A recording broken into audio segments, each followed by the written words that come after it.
What's going on? Okay.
Welcome to Warrior Class, where the teachers whip ass. And you will too if you pass. Yeah, that was strange. My whole screen went black, so I don't know. Wow. I turned off YouTube, and then it showed though, the countdown showed, and it was all one screen. I know that showed. I put that on there. But I went to YouTube while I was watching Saturdays with Renee, and then it switched to a child show, and so I turned that off, and it just. Look at my phone. Anyway, are we on YouTube? Is what you're saying? You saying we not on YouTube right now? No, don't be confused. It was some of this laptop. Oh yeah, we on now. It was acting funny. Peace, everybody. McClubbin, Daniel Briggs. Peace, family. All right, y'all. So how's everybody doing? I'll be right back. Pasta Sauce and others who are on right now. Give you a chance to get on in here. Get on in here. Hope everybody had a good week. Mm-hmm. Was we right in the middle of the holiday season, so-called season. I hope everybody ain't spending too much money on Christmas. It's funny not growing up celebrating Christmas, right? And even as an adult, never celebrated Christmas. I never understood until I got about 40, the real pressure and stress that families go through dealing with Christmas, because I never celebrated it.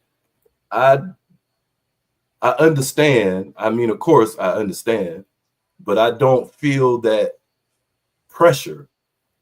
I did as a kid, but it was different. I wanted presents, but I could understand the feeling to have to provide at a certain time because it's pressure by society that you got to do stuff right now. That's got to be crazy. When I realized that and seeing the parents and how they would go into debt, and it really hit me. I just real quick, it really hit me. I remember the exact time it hit me, having the tree service, because it was a tree that fell and was on somebody's roof. I'll never forget this. This is when it hit me. And it was in November, and they called me out there. I was like, yeah, it'd be, maybe like a, whatever, $1,200 to cut it off your roof and get it everything, blah, blah, blah, blah, blah. And it was like, okay, that's a great price, but I can't do that right now, man, because I got Christmas coming up. And he saw my face because I didn't understand. There's a 70-foot oak tree on your roof cracking. You know what I'm saying? Like, it's a crack in your roof. It's gonna take patchwork and all that. And the longer this, I'm like, he said that to me, my eyes, and it's like, yeah, man, I can't. I got. And I was like, wow, this shit is powerful. this thing that we up under is powerful. That's when it hit me. When it really hit me. I mean, Christmas adjacent. When my son was a little boy, probably 8, and his cousin Jemiah was 7, he told her, "There's no Santa Claus." And she's like, "Oh yeah, it's a Santa Claus. It's a Santa Claus." And that caused like a big thing in the family with people calling, don't have him tell Jemiah it's no Santa Claus. And my wife was like, "It's too late. It's too late. He's told now." And she was distraught about it and shit.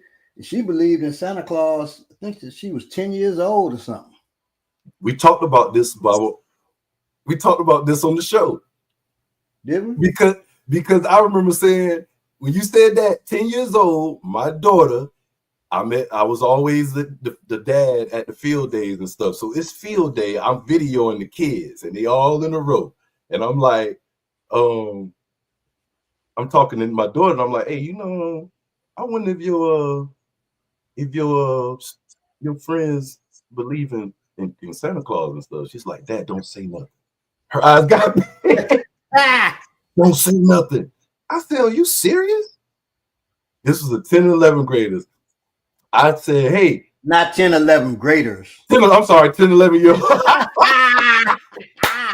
These are 10 and 11 year olds. And I had a video. I said, "Hey, everybody raise your hand. You believe in Santa Claus?" Everybody raised their hand. And my daughter looking at me like, "Want to be in it?" Which brings, you know what? I'm gonna switch everything real quick and bring it all the way to something serious. Thinking about this. Something else I did as a kid that I'm recognizing now. I don't know what it is about us that want to identify with the word struggle. As kids and even as adults, you want to say you had it the worst. Everybody struggled so hard. They had, you know what I'm saying? And I remember not wanting to really say, my mama ain't like that. My mama don't be drinking and smoking and cussing and bringing a bunch of men out. That ain't my mama ain't doing. I wasn't proud. I remember people in good neighborhoods coming to the hood to hustle for no reason. Their mama buying them cars. I say all that because I realized, somebody told me this, and it really hit me how I was talking to my daughter's 19 now, and she's, we don't talk as much as we used to and everything. So I'm talking to other fathers about it, and they're telling me, because they got older children in their 20s and 30s, and they're telling me, my daughter came back to me and was like, "I didn't appreciate you." And also, nobody had a father a while ago, so I didn't want to be like, "Hey, I got a good father." So it's like I want to be a part of and it just, that psychological warfare, Mr. Mason, you said it. It's crazy how I don't know what that is, why we feel that need. I did growing up. I went and stayed with the poorest dude in my neighborhood all the time. Everybody went to their house. It was the worst conditioned house. They didn't have water running in the bathroom. They didn't have a stove working, the refrigerator. Like, it was really bad. And everybody met there. We all wanted to be a part of that struggle. Well, crazy. People online now post, the struggle place that they eating. And look, man, we've all been through shit. Some more than others. Right. I'm glad that I had a relatively sane mama that wasn't running the streets and all this shit. I'm glad I had a relatively sane daddy. I'm glad I had both my parents in my life. And that's what I tell my children. Okay, have whatever friends you're going to have. But if they're struggling, their struggle is not your struggle. their struggle is not your struggle, except we all struggling under capitalism. We all want to act like we ain't. So we share that struggle, but to different degrees in life. I am not going to lie to you and say, you know, my parents abused me and I was getting raped under the train stations and shit. I'm not gonna. In fact, and the reason I said that, I had a college professor that told me, you know, you're the best writer we've ever had here at Columbia College. He said, but you got to write the real black stuff that happens. I said, what? This is a Jewish man telling me I got to. I said, what are you? Oh my God. He said, you know, like people getting raped under the train stations. And I said, I live on the west side of Chicago, really the worst side, and I don't know nobody who was raped under no train station. I don't know. So he was having some type of struggle fantasy too. Right. So some people fantasize about that, not just black folk. This is true. Fantasize about the struggle. They fantasize about the struggle we going through. Right. Exactly. Exactly. And I think a lot of people is crazy as hell. It needs a cleansing. It needs a colonic, because we are packed up with shit. Listen, when you just saying that, so I posted recently. You know, this is my little segment. I always got to talk about. I ain't gonna go too hard on this one. I posted. Hold on, peace, Wabui. How you doing? What's happening? I ain't even see her up in there. What's going on? So I posted about Jingle Bells, where it originated from.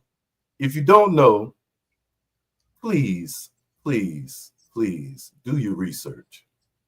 So the Jingle Bells, basically, it's long story short, it's the things, it's the torture devices basically they put on the slaves. You can hear them coming if they running all that stuff.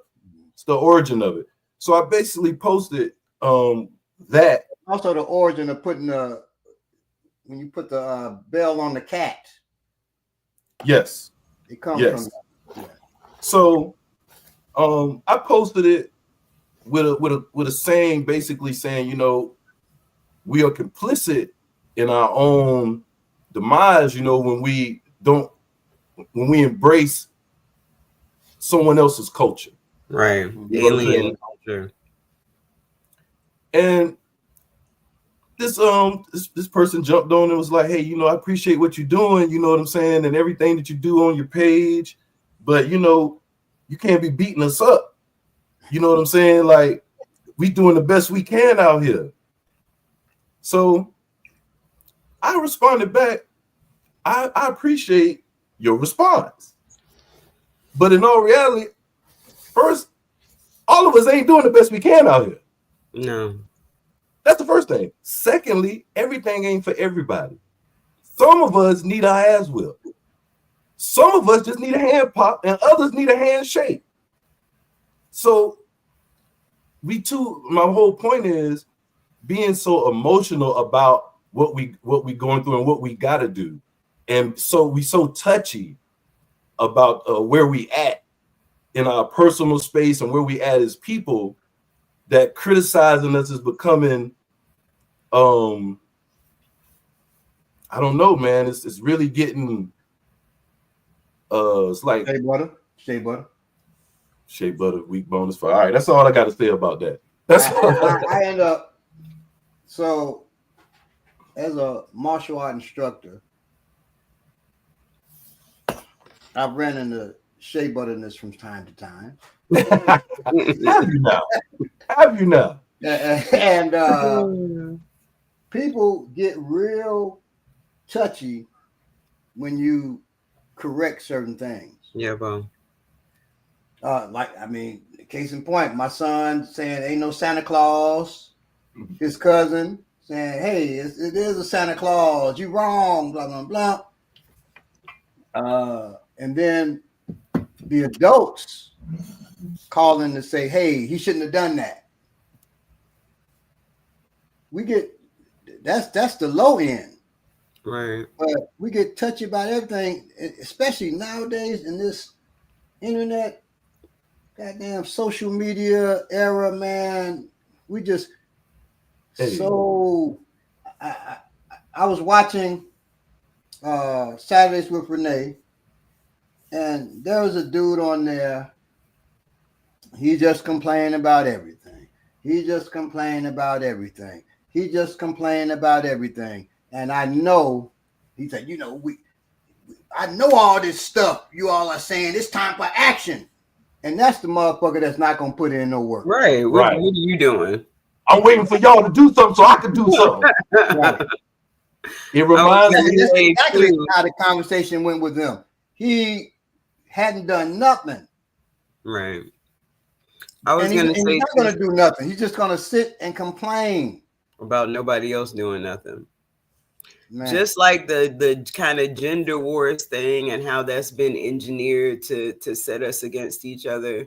This lack of being able to be corrected and lack of being able to be held accountable for things like that's setting us up too, right. Because no one can go to you and let you know where you actually are going wrong or where you may need some correction, like we said. Like it reminds you of I'm sorry. Go ahead. It reminds you of the original lessons that I learned when getting knowledge about ourselves and stuff. And the first lessons that you learn is dealing with people who don't have certain knowledge. First of all, it's just like trying to wake somebody out of their sleep. So certain people, when you tap and they wake in, hey, they get irritable immediately. Also, the way they put it is, you try to feed the babies too fast and they throw up.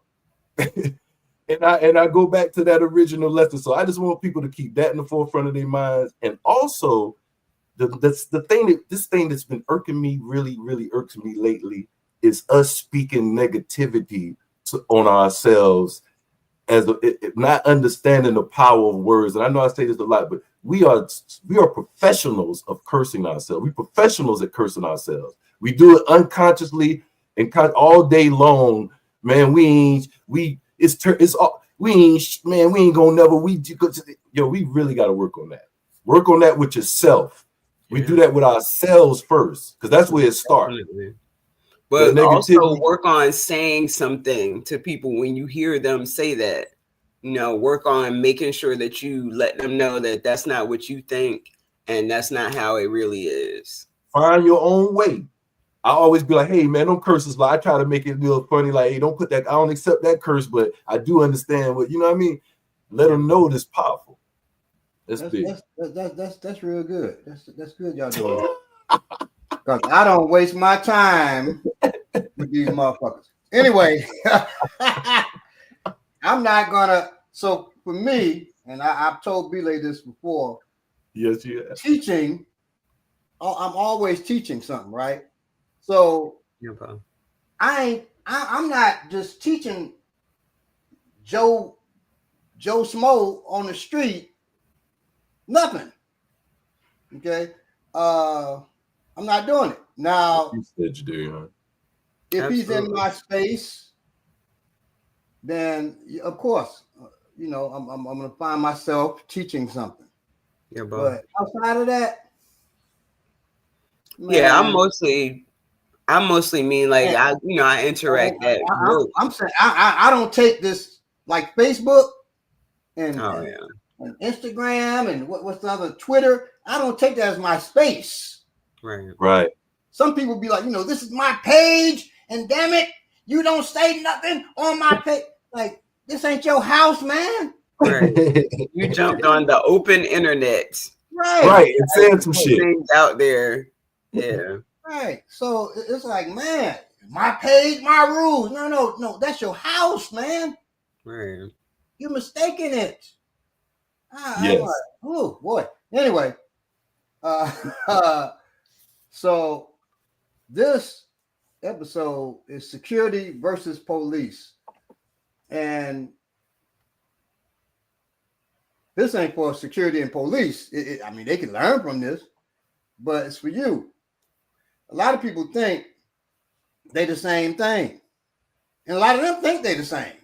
A lot of security think they police because a lot of them do be police sometimes. Well, down here, a lot of them, most of them want to be police. Yeah, but couldn't make it. When I was in Chicago, there was this security dude who was searching people and shit, and he's like, stop, try to stop me. No, come over here. And I'm looking at his badge. It says special police. Like, this motherfucker is security. I love when they get them badges. And I told the brothers who were sitting on the steps, like he got brothers sitting on the steps waiting, he gonna search them. I said, this is security. This is not police.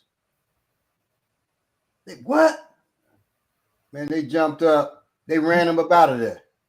Yeah. Mm-hmm. I'm like, you gotta pay attention to what's going on. He got on, all the uniform, that's why they switched from security to enforcement on black t-shirts for your mind. Right. He got a vest on, a bulletproof vest, with a cloth encasement that says enforcement on it. He got the badge on that says special police. You ain't gonna look at that badge.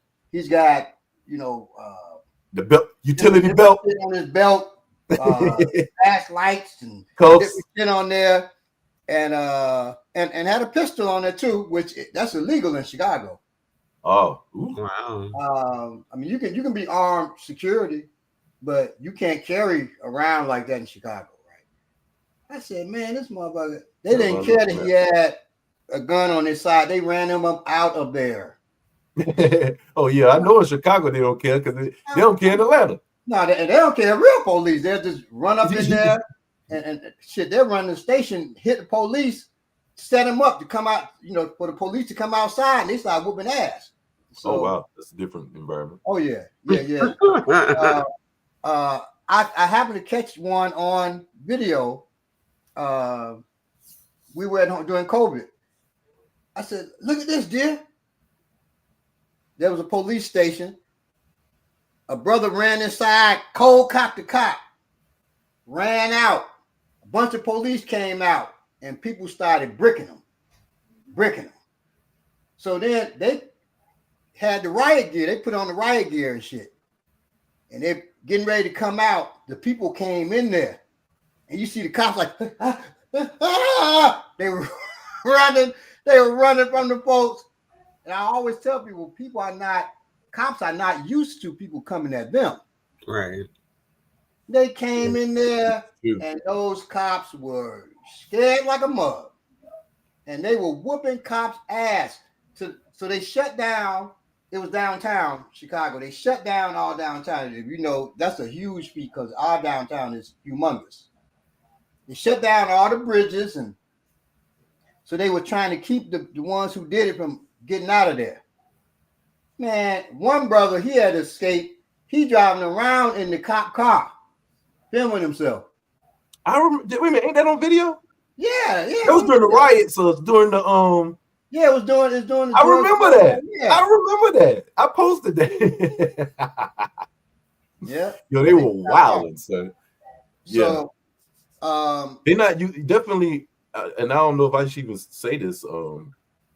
But yeah, you know what? I don't believe most police officers are used.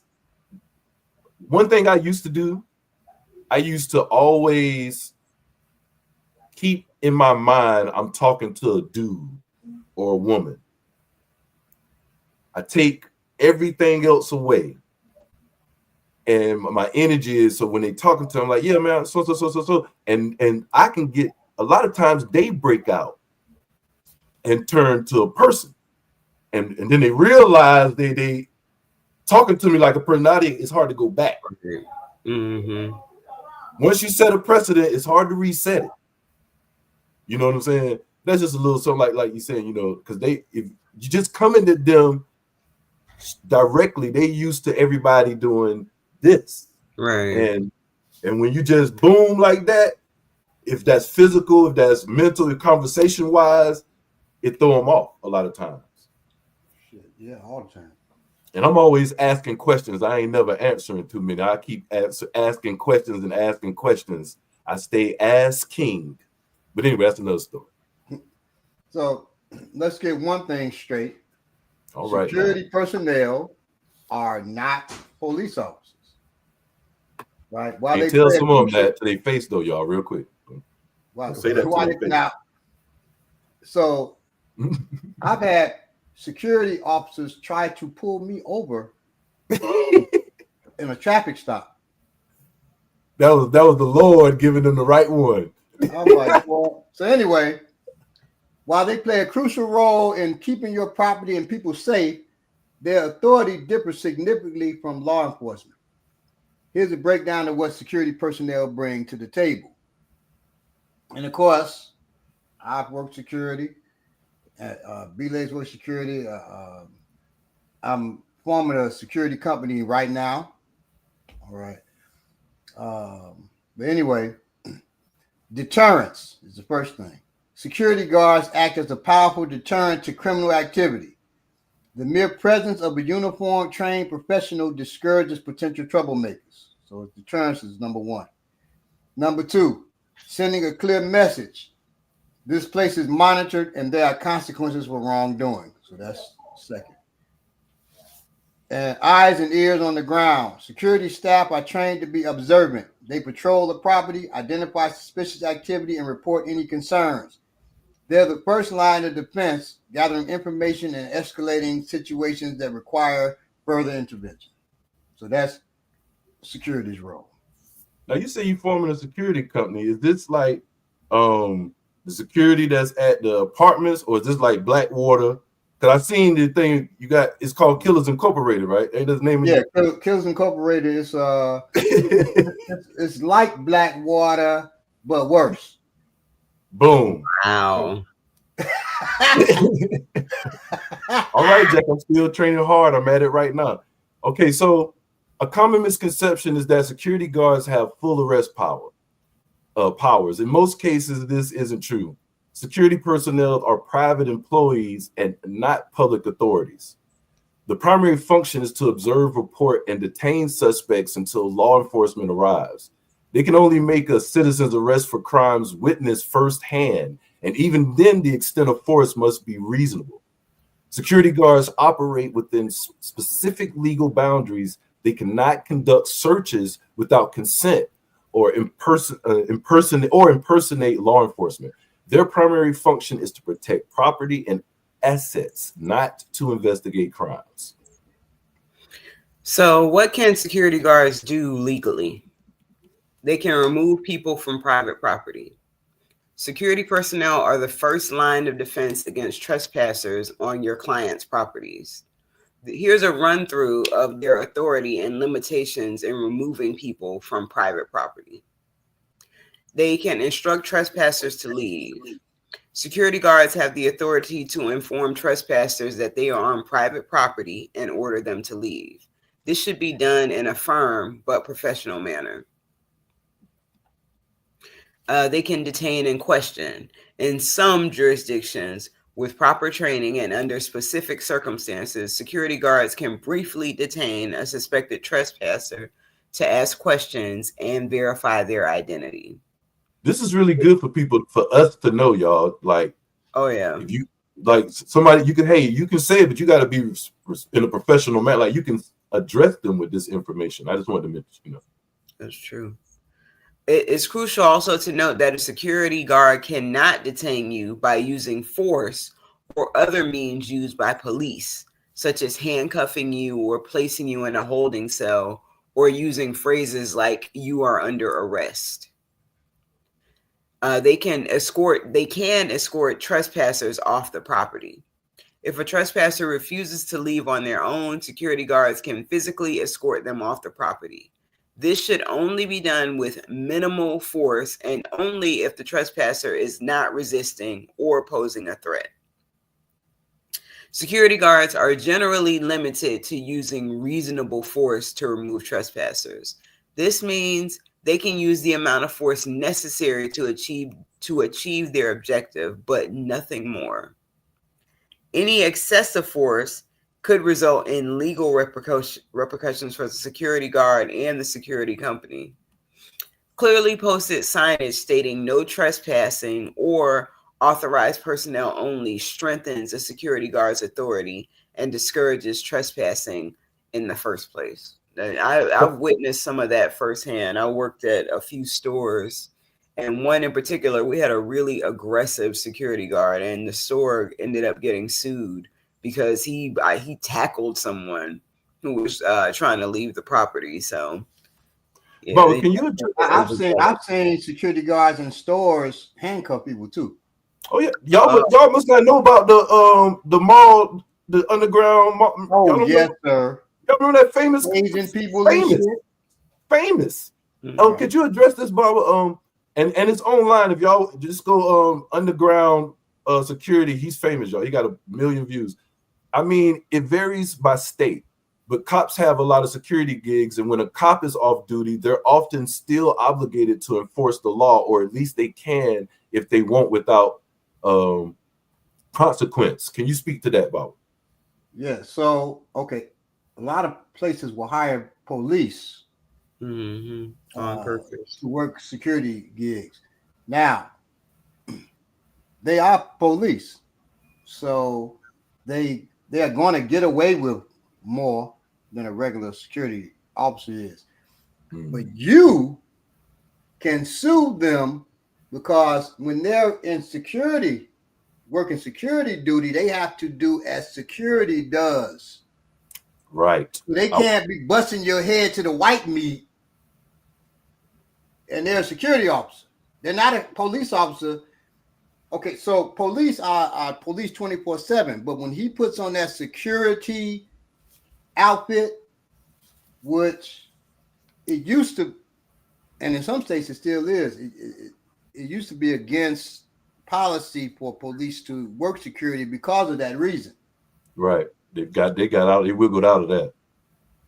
Because definitely. I mean, they'll get away and say, "Well, I was doing, my duties as a police officer at that time." No.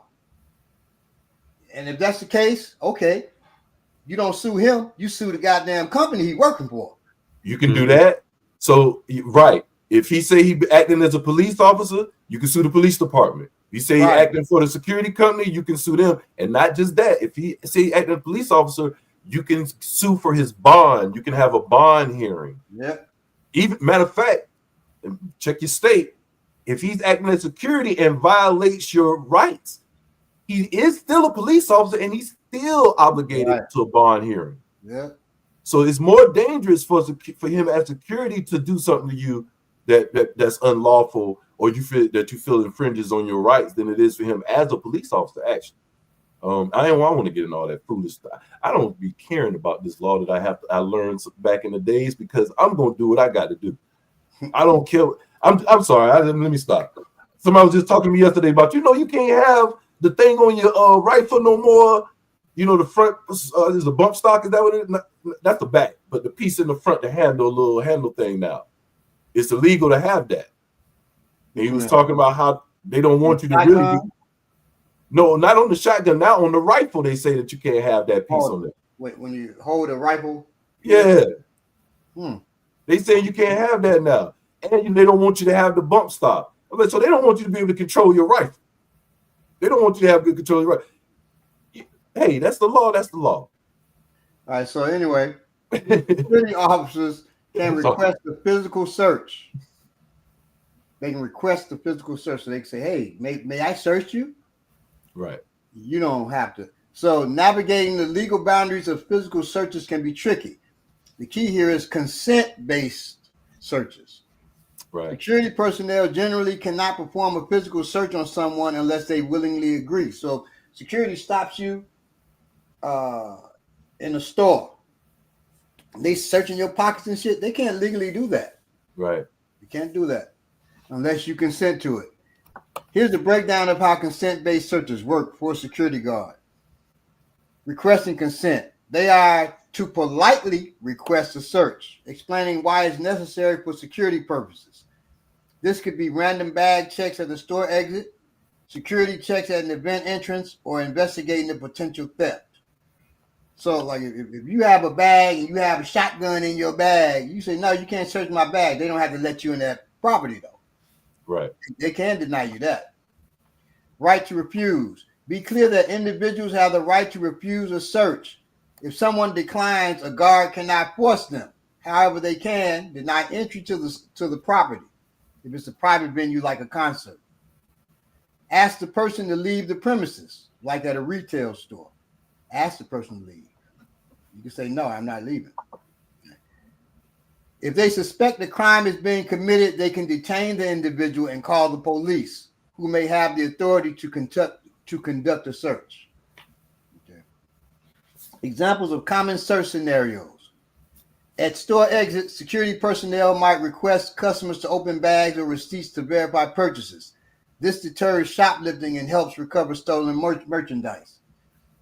I used to go to bookstores. I told you, I couldn't afford books, so I would, take the books. I would liberate them from the store. They never just stood and said, "Hey, open." Well, once they said, "Open your bag." Let me see. I said, "No, I'm not opening my bag." He couldn't do nothing. Now, when I walked out, they followed me for blocks. I took off running. They running. I went into an alleyway. And this is when I stopped taking stuff, because I went to the alleyway to whoop his ass. And he didn't come in that alleyway. And I probably would have done more than just whoop his ass, to be honest. I was right there. I said, come on. I'm waiting on him. He didn't come in there. Then I walked out, and then I went and talked to the police. Could you tell me where Jackson Street is? Now, Jackson Street right up the street. I knew where it was, but now, the thrill of it now, I'm talking with the police. So, and he walks down and sees me talking to the police. He can come down and say, "Hey, this guy took so-and-so." I didn't know I didn't. I don't have to open my bag. But he didn't come down there. He was waiting. And then the police told me, and that's the thrill of it. And then I walked from the police to Jackson. And as I'm walking to Jackson, the female security from the bookstore, she walks right past me. And I smile. She like that.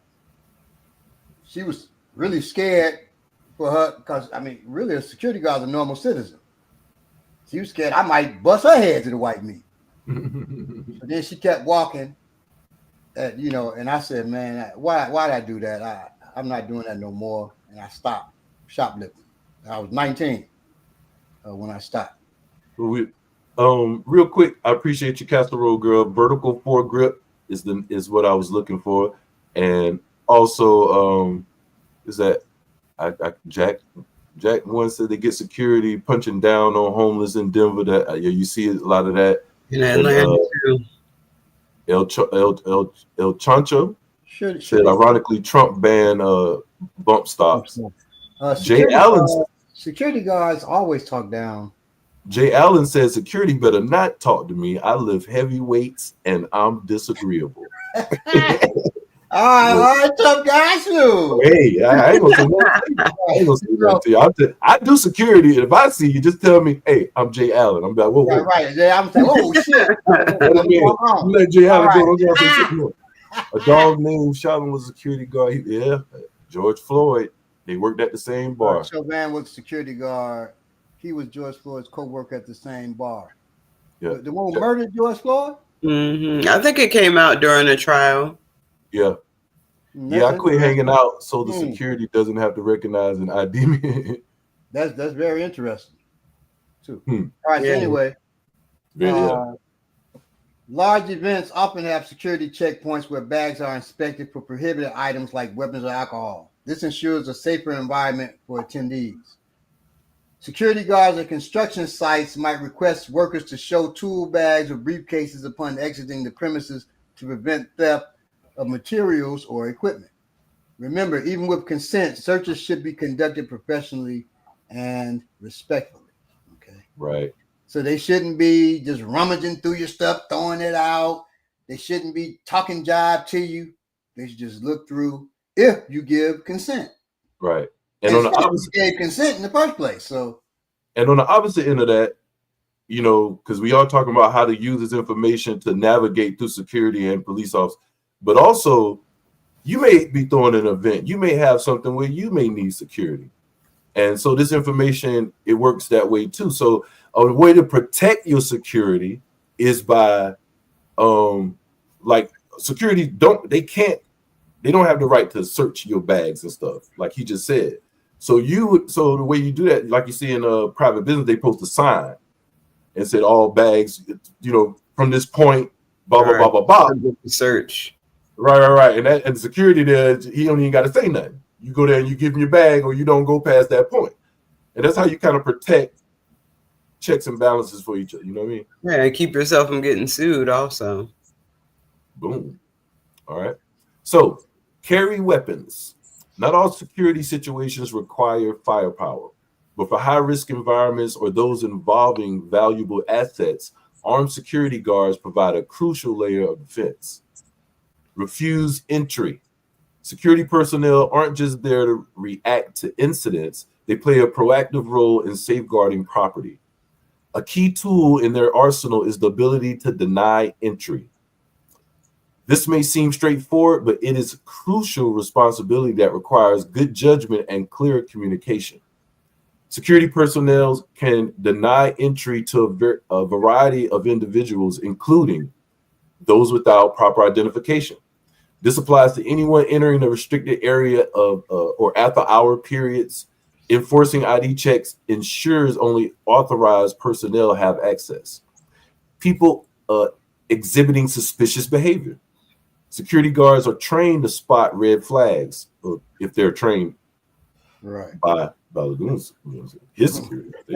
If someone seems intoxicated, aggressive, or is lingering near restricted areas for no apparent reason, they can be denied entry. Individuals on a blacklist. Some businesses may have a list of unwanted patrons due to past incident. Security personnel can check IDs against this list and prevent them from entering. I may be on a few of those. Those who have paid the entry fee for event, those who haven't paid the entry fee for events. Security plays a vital role in ensuring only authorized. Now we have to deal with this. We need security. We need security. I ain't gonna say nothing. Security plays a vital role in ensuring only authorized attendees gain access to paid events. This helps maintain order and preventing overcrowding. So this is what happens when you treat everybody like family and you let them, people train. You don't want to be up on them. Sure. My wife was working the front desk at one of our workshops. Oh, and this dude she said, "Excuse me." He just walked past. Excuse me. He just walked past her. So then I stepped up. Oh, excuse me, sir. You got to sign in right here and make payment. Oh, I'm with so and so. No, sir. Sign in. So people, he looked at my wife, little woman. He said, "Fuck that. I'm gonna go in, go past. I'm gonna ignore this." She said.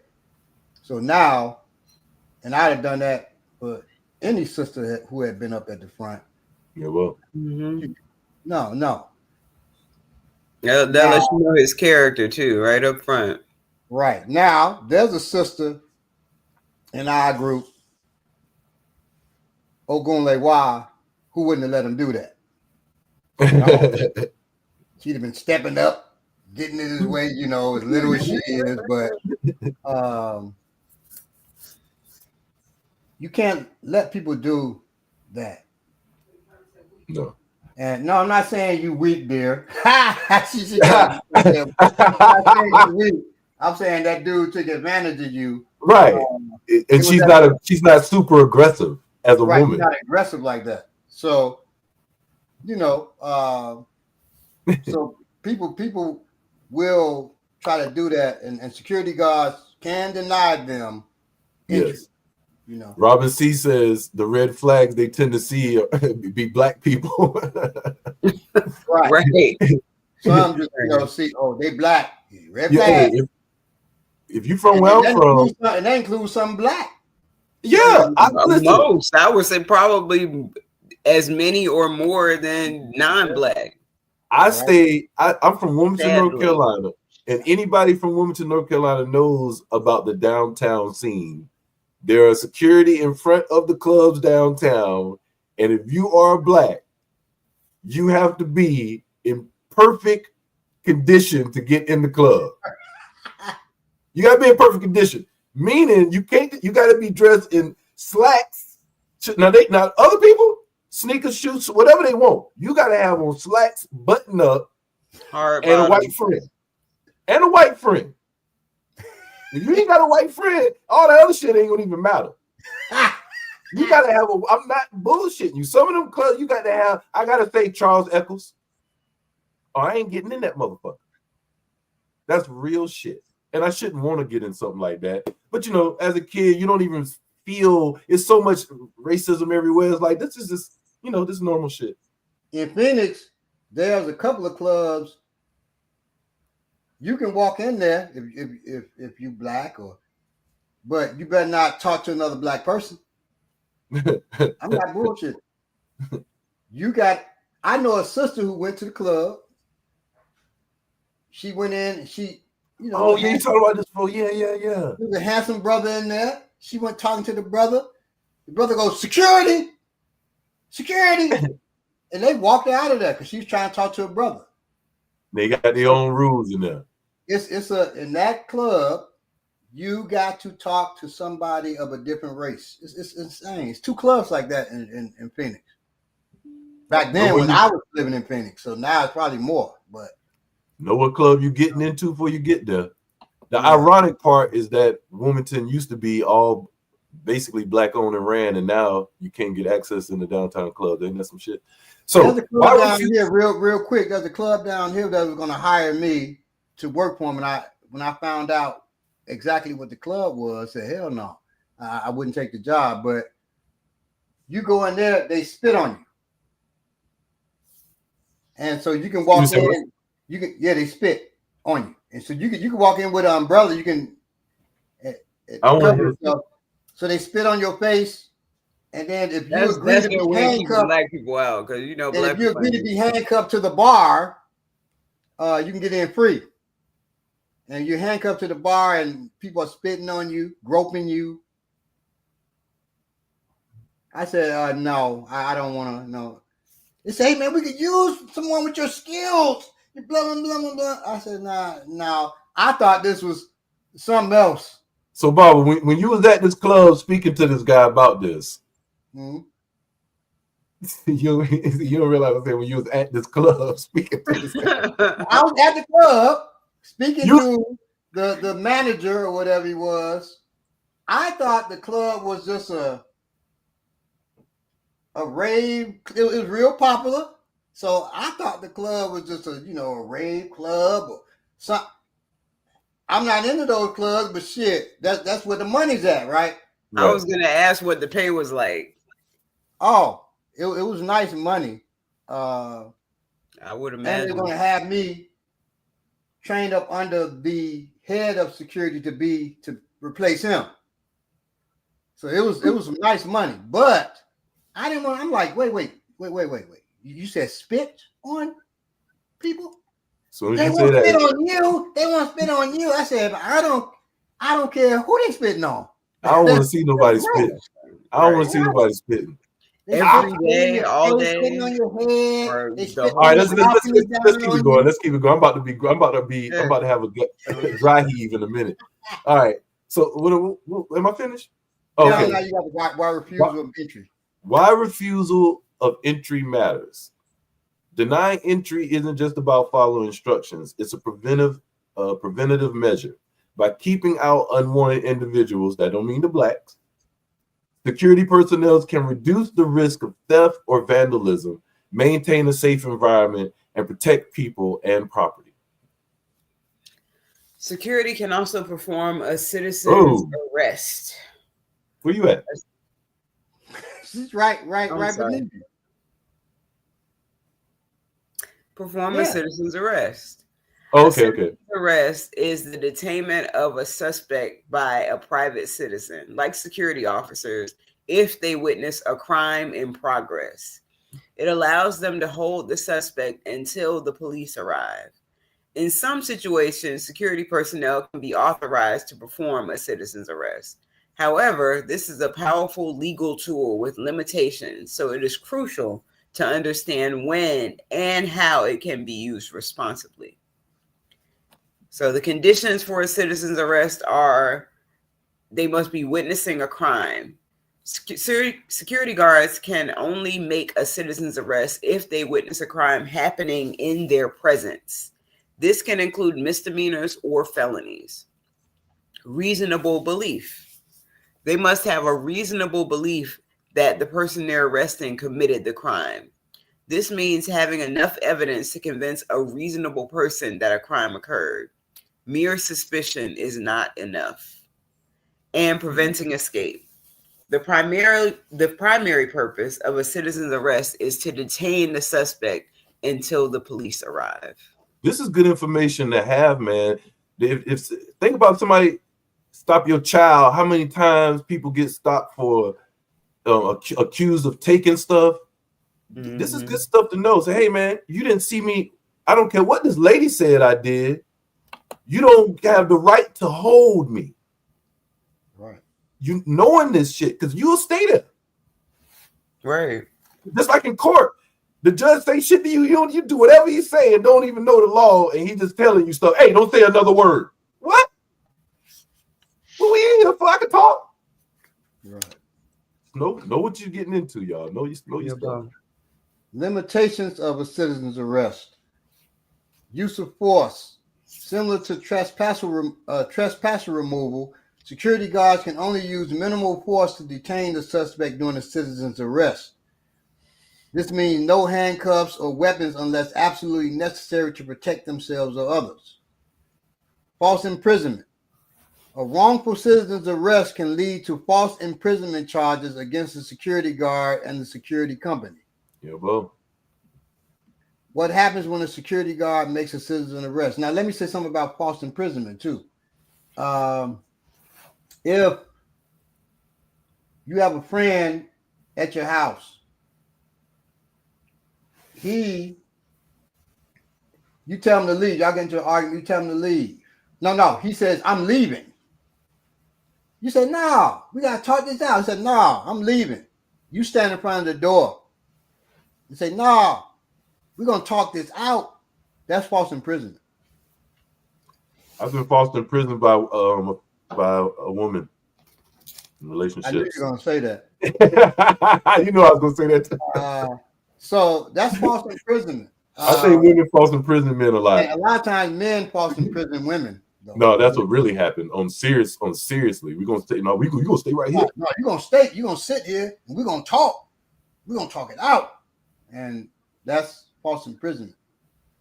All right. What can lead to false imprisonment charges? You can be charged with it. So right. What happens when a security guard makes a citizen's arrest? Once the suspect is detained, security guards should identify themselves and explain the reason for the arrest. Okay. They should then contact the police immediately. The top priority is to have the police take custody of the suspect as soon as possible. If possible, security guards should try to preserve any evidence related to the crime, such as witness statements or video footage. Mm. So that's in a citizen's arrest, and you can make a citizen's arrest yourself. Right. No, you're gonna have to get the police involved if you make a citizen's arrest. So, Robin C., you said, isn't this the mentality behind how Jordan Neely was killed, or should I say the racist legal structure? If you are the red flags, if you mean, I think I think what you're saying is the false imprisonment and things of that nature. Yes, you are right, and that's why we need to know and understand what security can and can't do, so you won't be a victim of the establishment. Yeah. So yeah, you're exactly right. And Jack's saying we can't give up on safe schools and socials. Good day and good luck. We shouldn't give up on safe schools. I don't know what safe socials are, but social events maybe. Yeah. So nobody's saying get rid of security. No. We're talking about. Not saying that's what you're saying. But just to be clear, we're not saying get rid of security, right? Because again, I've that's a field that I'm in, and Baba in. So you need security. I think we need security versus if we secured our own community, we wouldn't need the police. Right. That's a whole nother story. All right. So is it on me? Yes. All right. So what security personnel cannot do? Security personnel are a valuable asset in maintaining order and deterring crime, but it's important to understand the limitations of their role. Here's a breakdown of key things security personnel cannot do. Search someone without their consent. As we said before, security personnel must have clear verbal consent before conducting any pat down or search of a person or their belongings. This includes backpack, purses, briefcase, and clothing. If someone refuses to search, security personnel must respect their decision. In situations where the security guard suspects a crime is being committed or about to occur, they should contact law enforcement immediately. Police. Law enforcement officers have the authority to conduct search with probable cause, but not them. They also cannot use unbridled force. Security personnel are not substitutes for law enforcement. Their primary function is to deter crime, observe, and report.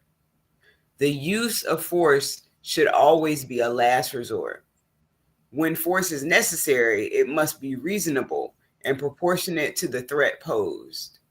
This means avoiding excessive force, which is the prohibited actions or things that would be considered excessive force are punches, kicks, chokeholds, or using weapons beyond pepper spray in jurisdictions where pepper spray is legal. Force against passive individuals. Security guards cannot use force against someone who is not resisting or posing a threat. Their role is to control a situation, not inflict punishment. So if you're sitting down, but like people used to, do sit downs in the restaurant, sit-ins, and really a security guard can't remove you, right? Hopefully, if you're doing that, you're not resisting. You're just sitting and just keep sitting. As they're trying to pull you, you can go limp to make it hard for them to move you, but you're not resisting. And if at that time they punch, hit you, do something like that, they have violated your rights. Right. And if you don't know that, which a lot of people don't, because they sit in the club and get bounced up out of that upside their head, and they think that's just how things go. Yes. Oh, and you're right. Soul Life schools did have socials. That's what it's like. There was dances when I was going to school. Oh, okay. They socials now, but we went to the dance. Yeah. No, I think you meant just. We before the dance. We went to the sock hop. Oh my goodness. Yeah. Okay. You going back? You ain't never been to no sock hop. Get out of here. They called it a sock hop. He's only 6 years younger than me.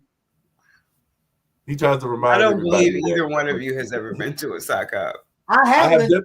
Seventh grade sock hop. Shit, I went to sock hops in 8th grade. That's the last sock hop I went to. Seventh grade for me. 7th grade for me. I was doing the Coca-Cola. What are you talking about? What's up in there? What's up in there? Because what they do, you had the socks on because they didn't want you to scuff up the gym. She don't know nothing about that. She don't know nothing about that. She don't know nothing about that. Sound like something from the 50s. Look, Eugene Mason said the Sadie Hawkins dance. Now, I think I was in 3rd grade or something when we had our last Sadie Hawkins dance. Well, I don't know what that is. I don't know what that is. That's when the girls asked the boys to go. All right, we ain't never had nothing like that. Yeah, Sadie Hawkins. All right. So Sadie Hawkins was this woman who was like a pimp. And she walked through with the pimp stick and choose her man and the Dobbs hat on. She and she would ask, hey, will you work for me? She asked dudes would they work for her. Wow. So they took Sadie. I don't know who the hell Sadie Hawkins is. Lord, that's what sounded good as hell. I was like, oh, pick that. All right, so security guards cannot detain people indefinitely. Police can't detain you indefinitely either, but security guards cannot be holding you for 24 hours. That's ridiculous. I heard it's a place in Chicago where they hold you indefinitely. I'm dead ass serious. I heard there's police. Yes. Yeah. They have a couple of places like that, but that's not legal. Exactly. Just wanted to say that. All right. Security personnel cannot hold people indefinitely. Their primary function is to detain a suspect until law enforcement arrives to take over the investigation and, if necessary, make an arrest. Security can't conduct traffic stops. I told you I had two security officers try to pull me over in a traffic stop. That went badly for them. That's all I'm telling you. Security personnel play a vital role in safeguarding clients' property, but it's important to remember their authority has limitations. Unlike law enforcement officers, security guards don't have a free hand to enforce the law everywhere. Here's a breakdown of what security personnel can't do in terms of location and public duties. Now, here in Atlanta, a construction worker can guide traffic. So they can do that. They can't make traffic stops. That's totally different. Security guards are essentially hired to be mini guardians for a specific property. Their power to detain, question, or take action applies only within the defined boundaries of that property, whether it's a store, office building, or gated community. They can't chase a shoplifter down the street. Remember that now. So remember, I got chased. They weren't supposed to do that. They can't chase a shoplifter down the street or pull over a suspicious vehicle on the public road. They can't do that. Enforcing traffic laws and conducting traffic stops is strictly the domain of law enforcement. Security guards simply don't have the authority to pull over vehicles or issue citations for traffic violations. So you're driving down the street even in Atlanta and you got a construction worker telling you to stop. You don't have to stop because they got a sign up. They don't have any legal authority to do that. Okay. But if you hit one of them, you fucked up. Well, don't hit one of them motherfuckers. Well, the danger there is that they are the traffic on the other side. If they stopping you, then the traffic on the other side is coming. So you might that's head on if you right, don't. That's the whole thing, Right. Security guards can also act as witnesses, providing valuable statements to law enforcement regarding suspicious activity or vehicle descriptions. So now that they can get your vehicle as you drive past them, give them a finger and keep going through. So, but they can't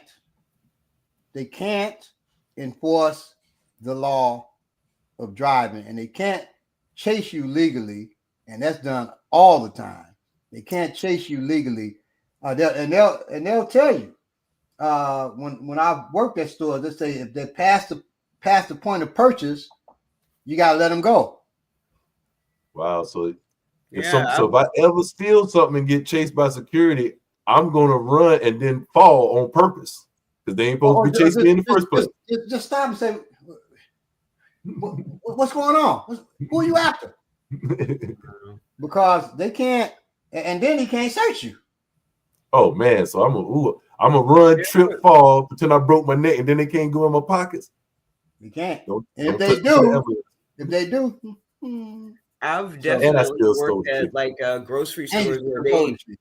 people will load up a cart and just push through. And I think that's why some places started having someone standing there checking receipts. People will load up a cart and just push outside, and as soon as they make it outside, they're home free. They, no one can see them. I was working at Office Depot. Okay. And they don't have security, just so you all know. I'm letting you know that. Because those bastards, they tell me I can't go into Office Depot ever again. Because I sued them because I got injured by Office Depot. Got my jaw broken, collarbone broken, all of that. Anyway, these so-called women, I don't even know. They had on niqab. I think that's called niqab, the mask over the woman's face in Islam. I think it's called niqab. Well, they had on, the full Muslim gear. But I'm like, man, these some tall women. Damn, the shortest one, they basketball players, because the shortest one like 6 feet. They got a bunch of laptops. And they whoop, like you said, they just ran past. Man, which car ain't got no security? And they're asking me to run after them. I said, hey, I don't work security here. And if I did, I can't, they passed the point of purchase now. I can't chase them. Right. So they just ran out the place, ran on the camera. You can see them. They ran to the car, packed that shit up, and broke. That's why in a lot of what they do is, if you'll see in Farmers Mart or in certain Walmarts, they hire a police car to just park outside just for that. Mm-hmm. Because after the security in there, they can't do that once you hit the doors, but it's a police car parked right outside just for that. So they got something for everything. Have just like the blue light in the parking lot that will just, it something about that blue light does something to you, like on a, I don't know. Condition. It's your nervous system. No, it does something to you. Like that actual blue light does something to you. And they have those every once in a while. It'll just flash in the parking lot in certain stores that you go to. With me, when it flashes, it made me boom. Yeah. Real quick though, it's funny because they getting into that now. They've been into it, but I posted something in the chat where the police now they got these gloves. You seen it, Bob? Did you see it in the EO chat where they can grab you, send a pulse through, and just weakens you, and you just fall to your knees? They got some shit out there, and me and Amanika was. I need to get some of them.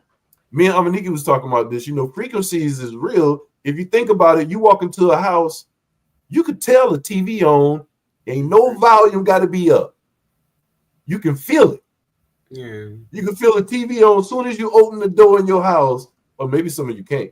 But I can. As soon as I open the door, I can tell if anybody in the house don't know that's what you feel.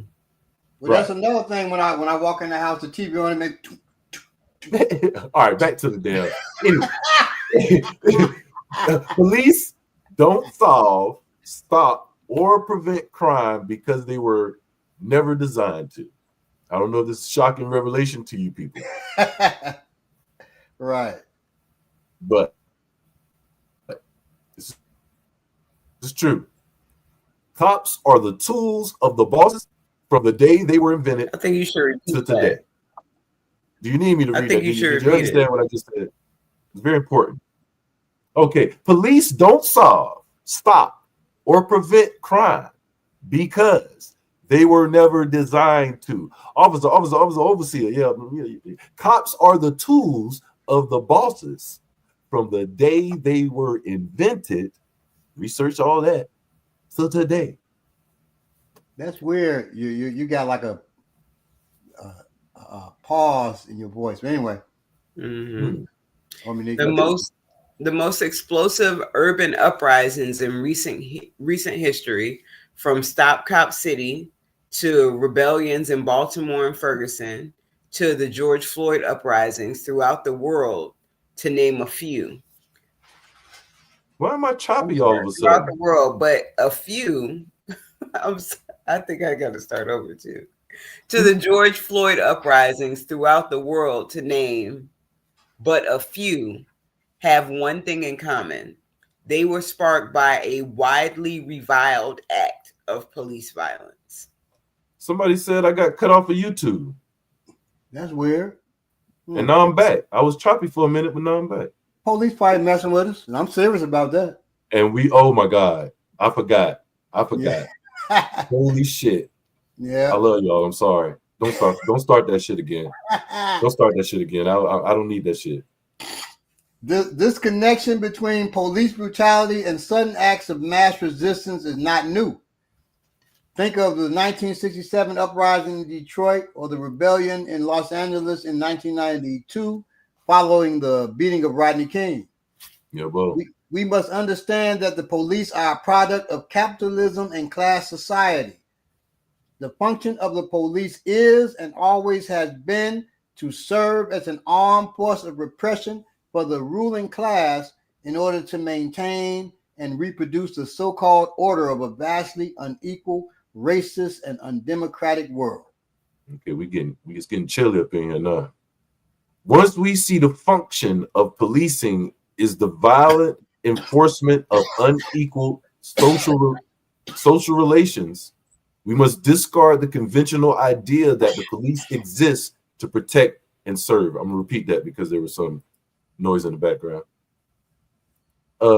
Once we see the function of policing is the violent enforcement of unequal social relations, we must discard the conventional idea that the police exists to protect and serve, i.e., to fight crime and keep ordinary people safe. Contrary to the way they often portrayed in popular culture, the cops do a miserable job of preventing crime. Indeed, cops play little to no useful role for the working mass of society. They only provide a measurable benefit to the ruling class. It's interesting, and I think I may have talked about this before on here, but it's interesting. We talk about how they're portrayed. Most of I think the way that we see them portrayed, or most common people see them portrayed, is through movies and television. You know, we see that they're fighting for justice. You know, they're trying to get justice for some person who's been wronged by some criminal. You know, everything is righteousness as far as the police go. And I've talked about this with my son a lot because the precursor to that was cowboy shows. And if you watch any of those, like living with my grandparents, I'm sure I had seen Bonanza and those different shows before, but living with them and like my granddad watching those shows all the time just made me think about, wow, you know, how closely they're related to how cops are portrayed on shows now. Dragnet.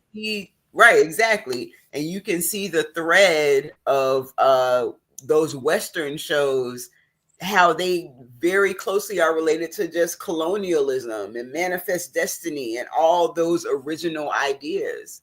So the way that we see the police really comes straight from that, you know, the way that they're related to those Western shows, like the things that they say. And of course, you know, the Western shows had the sheriff, but even if they didn't have the sheriff, they just had someone who was just a good guy who was just, you know, trying to help authoritative people. Running, yeah, so, killing the bad guys and all that. Exactly.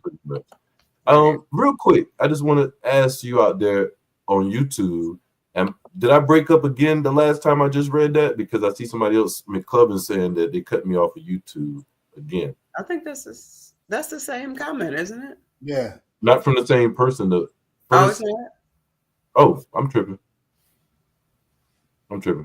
Okay. Yeah, you always gotta make it about you, B-Lane. You know me. No. Right, It's on you. It's on you, Bo. No, it's on me. it's on me. Oh, excuse me. The police should not be seen as a part of the working class. Thus, movements of the working class and the oppressed should afford them no solidarity. This should not be understood as a force that can be or should be won to our side in struggle in any capacity. I'll share. Yeah, bro. You know, I want to repeat that too. The police should not be seen as a part of the working class. Thus, movements of the working class and the oppressed should afford them no solidarity. They should not be understood as a force that can be or should be won to our side in struggle in any capacity. You know, that sounds like one of those sentences that you see online where one person start and then it show like a million people saying it around the world. You know what I'm saying? You know what I'm talking about? That should be one of those sentences that we do in them things where it just start with you, and then by the time you finish it, a million people on this little screen, you see a million little squares, people saying that. That's anyway. Amaniki, you never lied. I spent the week with my parents, Bonanza, Perry Mason, modern FBI shows all day, every day. And if it ain't that, it's the murder, the real life murder solving shows, the real 48 hours. Yep, all of those, the first 48. It just depends on their tolerance level for gore. I hate those shows. I hate all those investigative shows. I hate them all. I hate them. I hate to see them. People leave them on in their house and don't even watch it on. They'll just leave the 48 hour, whatever that show is, 48 hours. They just leave it on all day long. Why are you just giving that life on? Oh, you can't. Yeah, there's some people that's their favorite thing. Pookie's dead at 473. What the fuck wrong with y'all? That sounds so ridiculous. I hate that shit. I'm sorry. That's tangent. Before police forces were created in northern cities, the authorities sought to maintain legal order via courts of law and constables. A small group of officials who were representatives of the courts who went and served arrest warrants and other official legal papers. So that's what constables did. Constables were not a standing body of armed men, did not patrol the streets, and did not have any power to arrest people on their own volition unless they witnessed someone in the act of committing a crime, which almost never happened. So that's like security. Additionally, most cities had some form of night watch, a group of rotating volunteers who carried a lantern and a stick in an effort to minimize theft and arson, sounding the alarm only if they witnessed something suspect. In the southern United States, where slavery permeated every dimension of society, things were different. Instead of constables or night watches, another institution was dominant that predated the modern police, the slave patrol, also called alarm men or searchers. These patrols were paid for by plantation owners and staffed by white vigilantes who supplied their own weapons. Sound familiar? As they became more and more routine, they came loosely under the control of local militia, of course. And just so you know, in most police agencies, that thing on TV be driving crazy. Give up your bag and your gun. Most police own their own guns.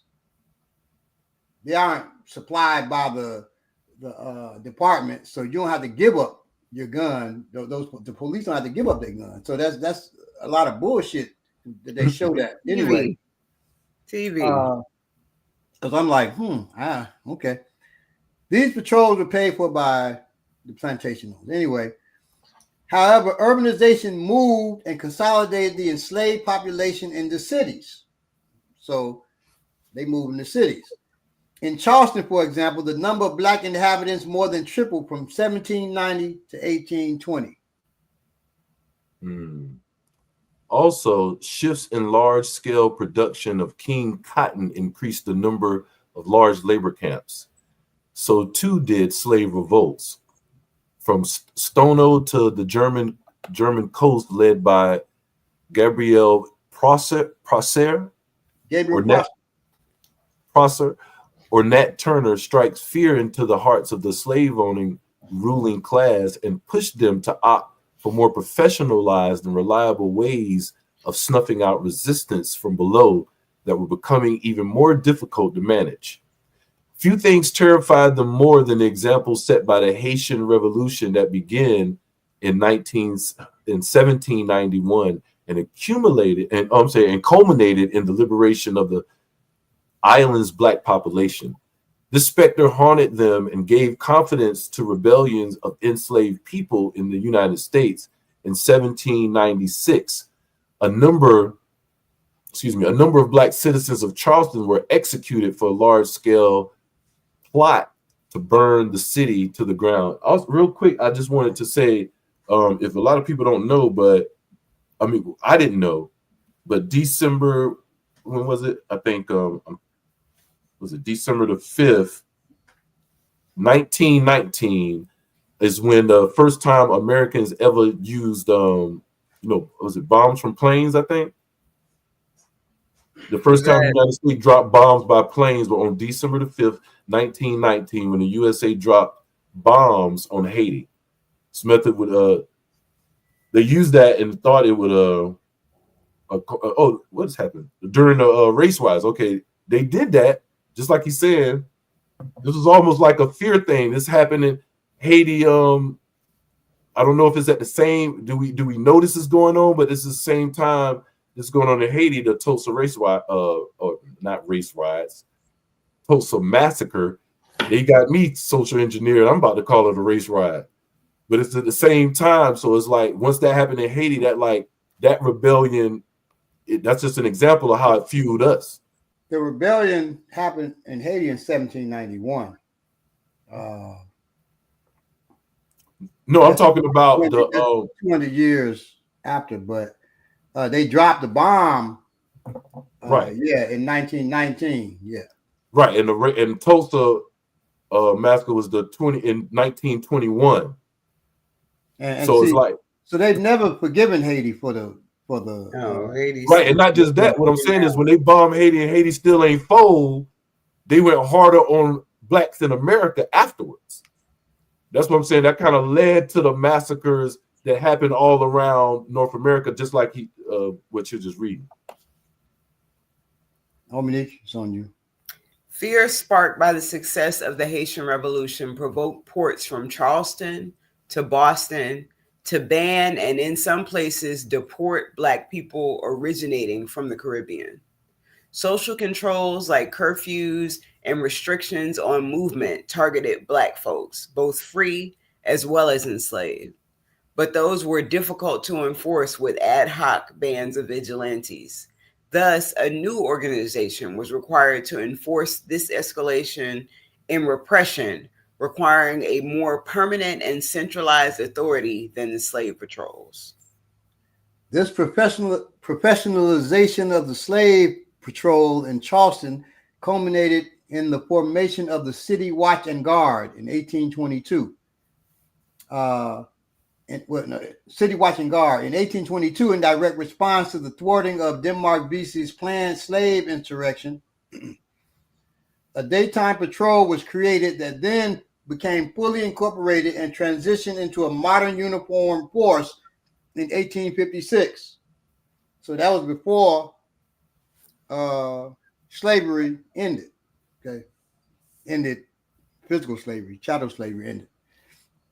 There is an unbroken blue line in the history of the U.S. South, from slave patrol to modern police. In countless TV shows and movies, we're encouraged to sympathize with dogged, morally upright lawmen who strive to make the world safer, who one way or another always get their man. But the reality is quite different. Historically, policing has never been about public safety or crime reduction. Modern police forces were constructed to keep oppressed people in their place by violent means to secure the class rule and the law and order of capitalism. And even so, you could trace the line from the slave patrols to modern police, and you can to SWAT. The SWAT came about directly due to the Panthers. They created SWAT to bring down the Black Panthers. Okay. Exactly. So they're always creating something for us to deter us. Effective means, yeah. Right. Yeah, you're always creating something to try to deter and destroy us. Can someone share a link? I can't find anything about a bomb. Robin C shared a lot.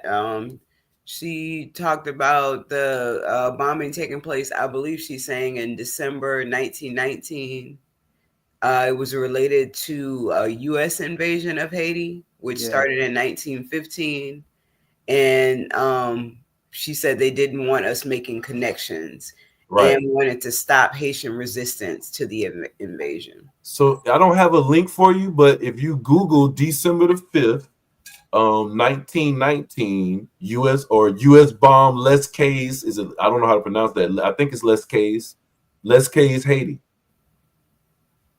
Yeah. Les Cayes. The method on that was the first time bombs were dropped from a plane. Never heard that about SWAT. Never heard that about SWAT. Really? Yeah, SWAT was with SWAT, if you don't know, it's Special Weapons and Tactics, also called HEAT, Housing Emergency Action Team, different terms. Is a special operations force with military training often, most times nowadays. So the police really have military training from special forces, from Green Berets, that's special forces, Navy SEALs, what have you. They train the police in their tactics. Well, that first happened in, I believe 70, 71, something like that. The first SWAT team, and it was formed to bring down the Panthers. That's me. It was formed to bring down the Panthers.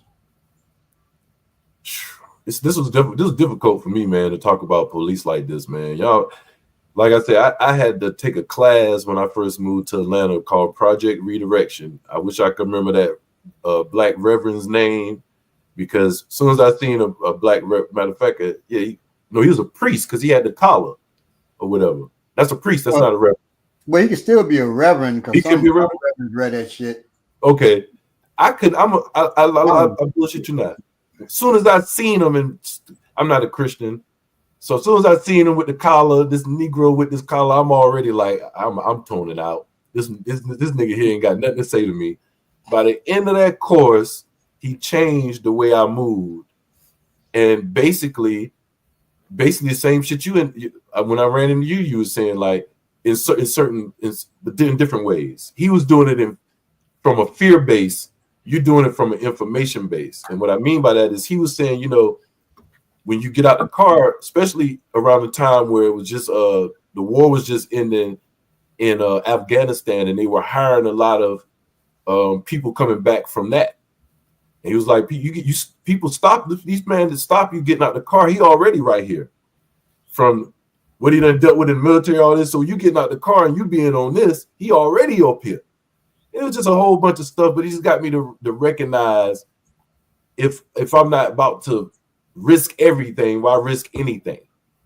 You know what I'm saying? In that situation, if you're gonna go, you're gonna go. If you're not, getting smart, saying fuck all that shit, it don't mean nothing. It ain't doing nothing except can get your head bust open. I can't win in a situation where I aggravate somebody. I'm just talking shit, and then you got the ability to bust me upside or shoot whatever. You know what I'm saying? You gotta move smarter than that. But just don't do like a brother I know who teaches survival taught how to deal with police.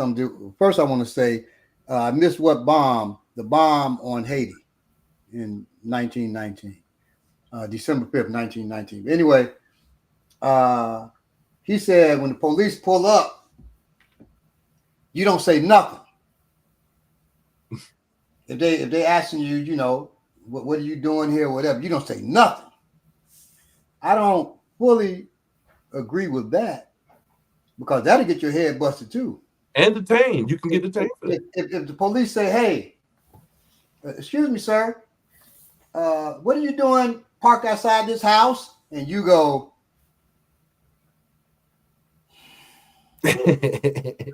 he gonna bust your head probably. That's kind of suspicious.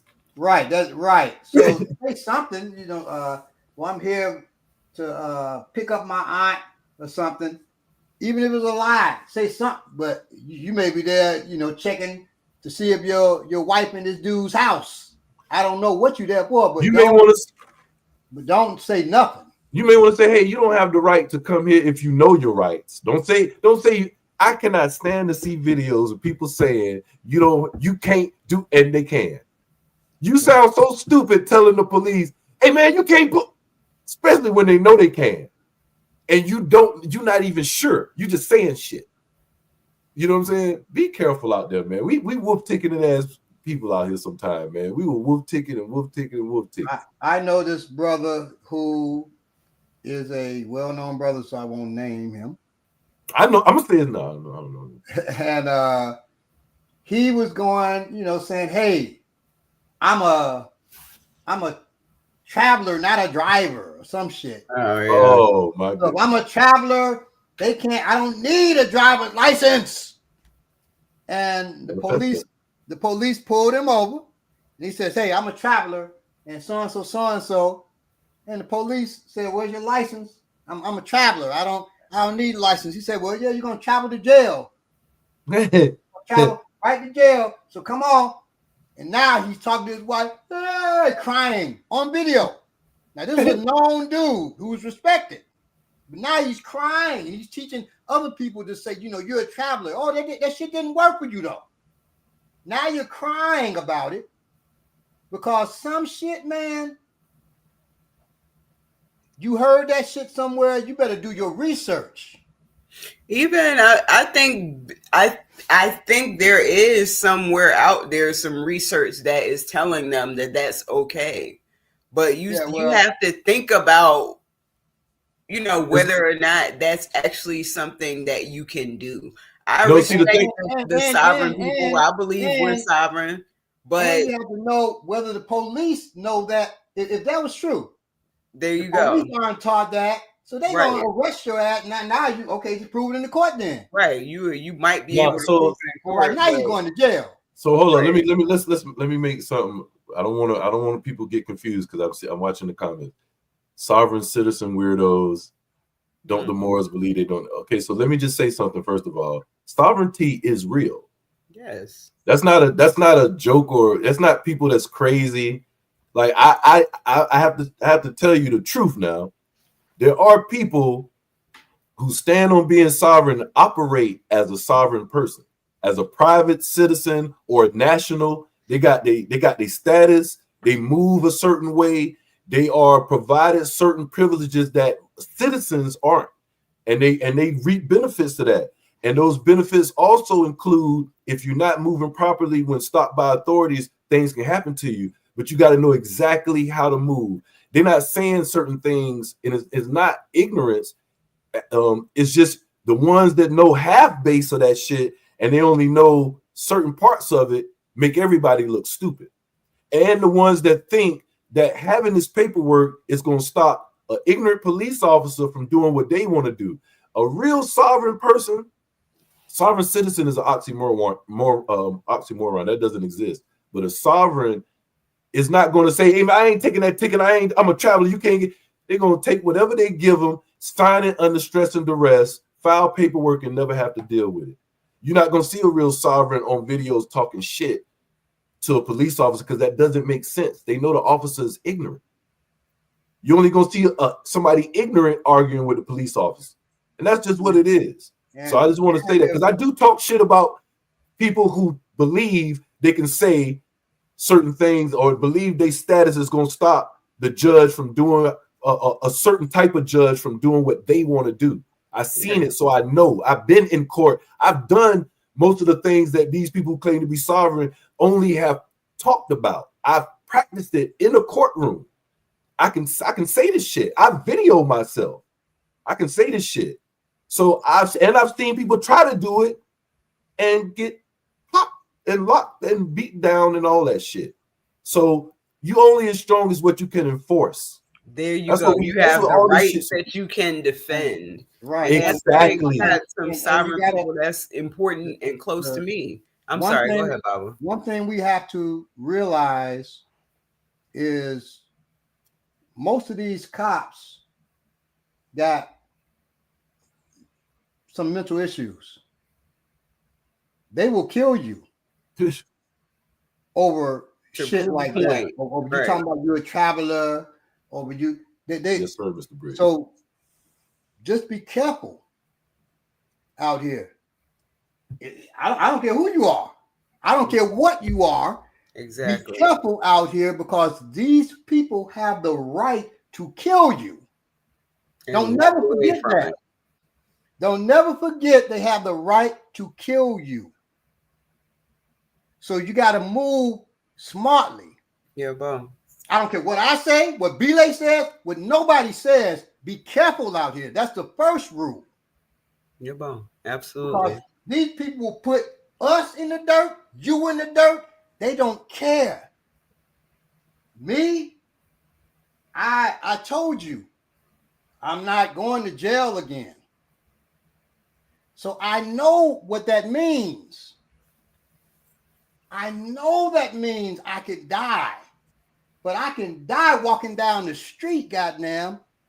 I can die from a heart attack sitting in my house.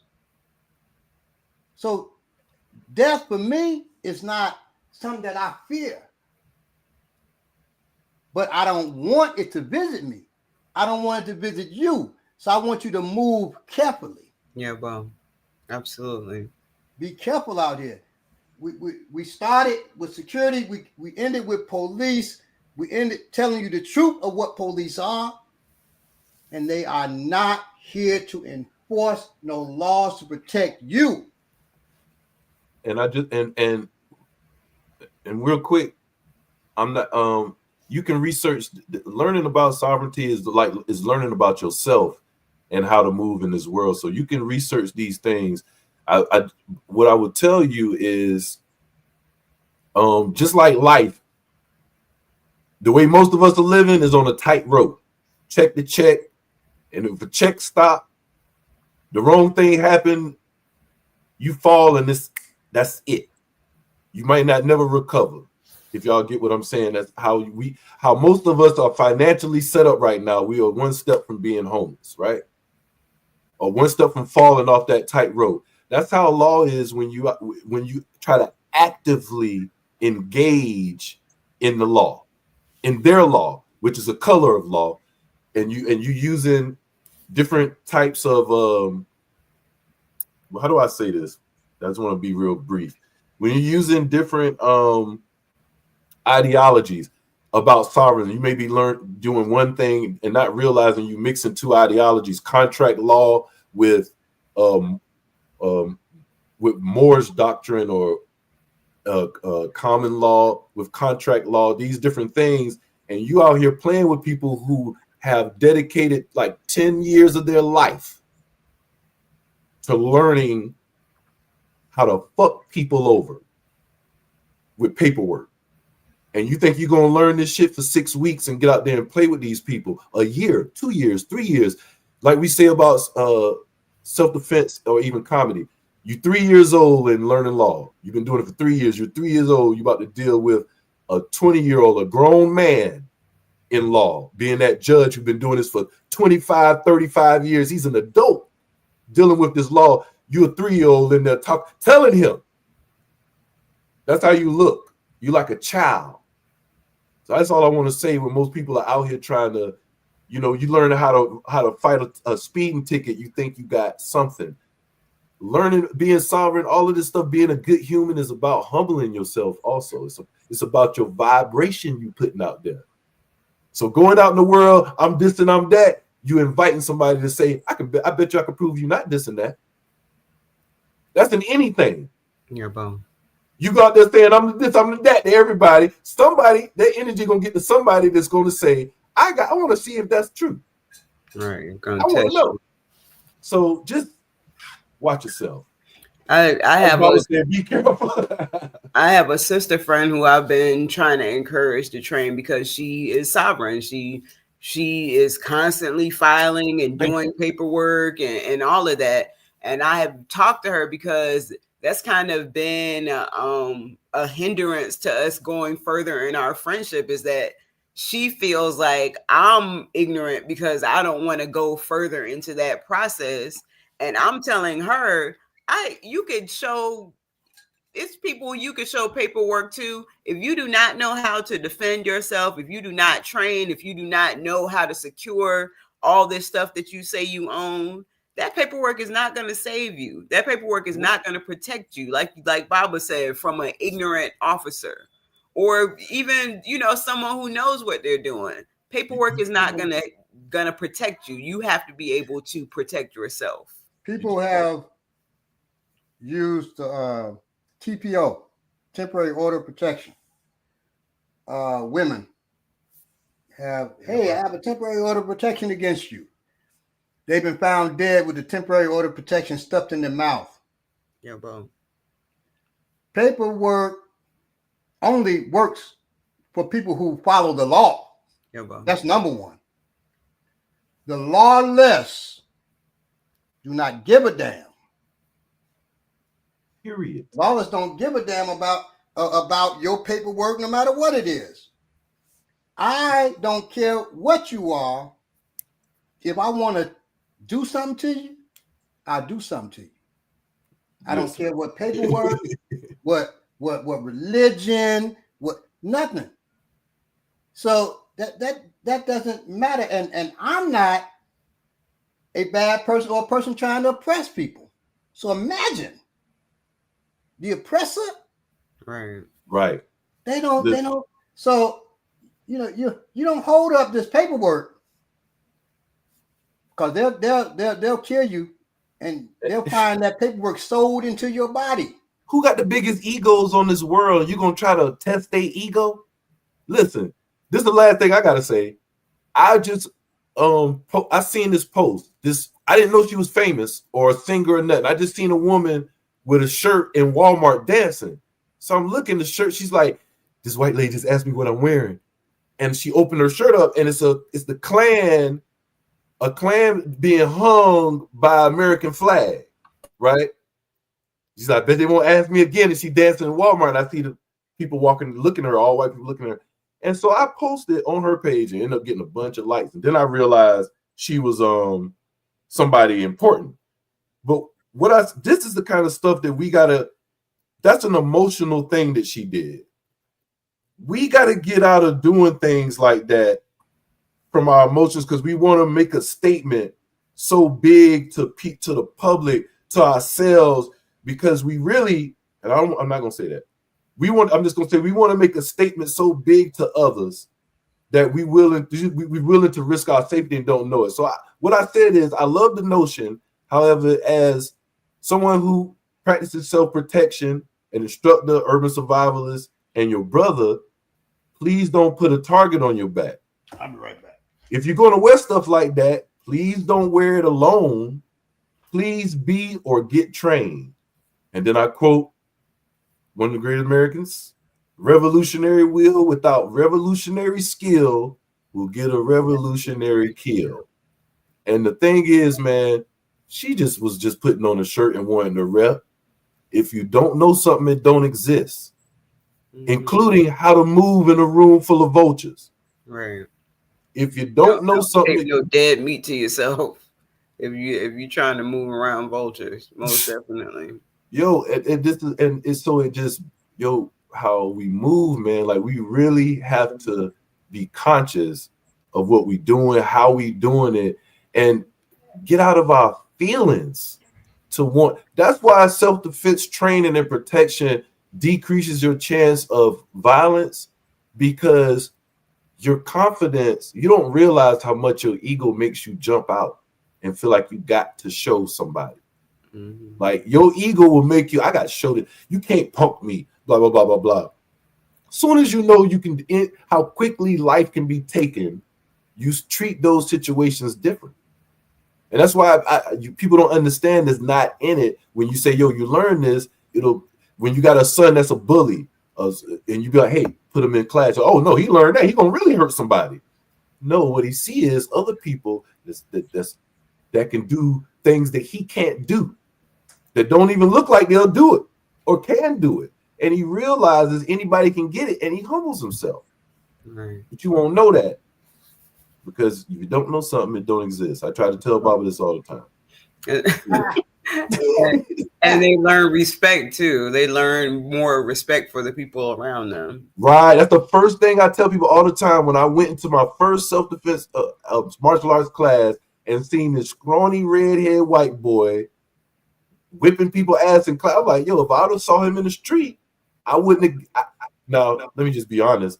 I could have whipped his ass without knowing any martial arts, just because I'm from a wrestling background and because I had been experienced in fighting. But if I'd have saw him in the street, he would have fucked me up because I wouldn't have gave him that respect of seeing him like that. I'd have thought he was old. Like my friend I told you, bumped into the white guy. The white guy stared at him like, yo, what's up? He looked at the white guy, and before he could say anything, the white guy just elbowed him. Boop! Right in the chin. Pop. And luckily, he was one of them people that don't fall fast, and his eyes got big, and he picked the dude up and slammed on his neck. But a normal person would have got bopped like that. That'd have been over. That's all it takes. Boop, you hit the concrete, and you gone because you looking at somebody huffing and puffing. Right. Again, that's the ego. Mm. That's all ego. If you really know something, you're gonna do something or you're not. You know, two things that remind me. One, I was riding the bus, and it was a little, like, I imagine Filipino guy, Asian dude on the bus, and there was a brother who was punking him. You know, get out, wait, just going off on him. And the dude wasn't saying nothing. And the dude like, nah, beat your ass, motherfucker. He's just going off. The Filipino guy just, looking away. And then when it came to his stop, the bus stop, he slit the dude's throat, had a knife, slit to the dude's throat, and walked off the bus. Dude leaking. Don't let your ego get you killed. Generational love. And also when you talked about elbow, right? There's I had this picture that this dude Peter Blake took the picture. This white boy Lawrence, when I met him at the school I went to for the gifted, right? He was a white boy there, 11 years old. I was 10. He's like, I'm Lawrence. I run this school. I said, man, get out of here. You run yourself.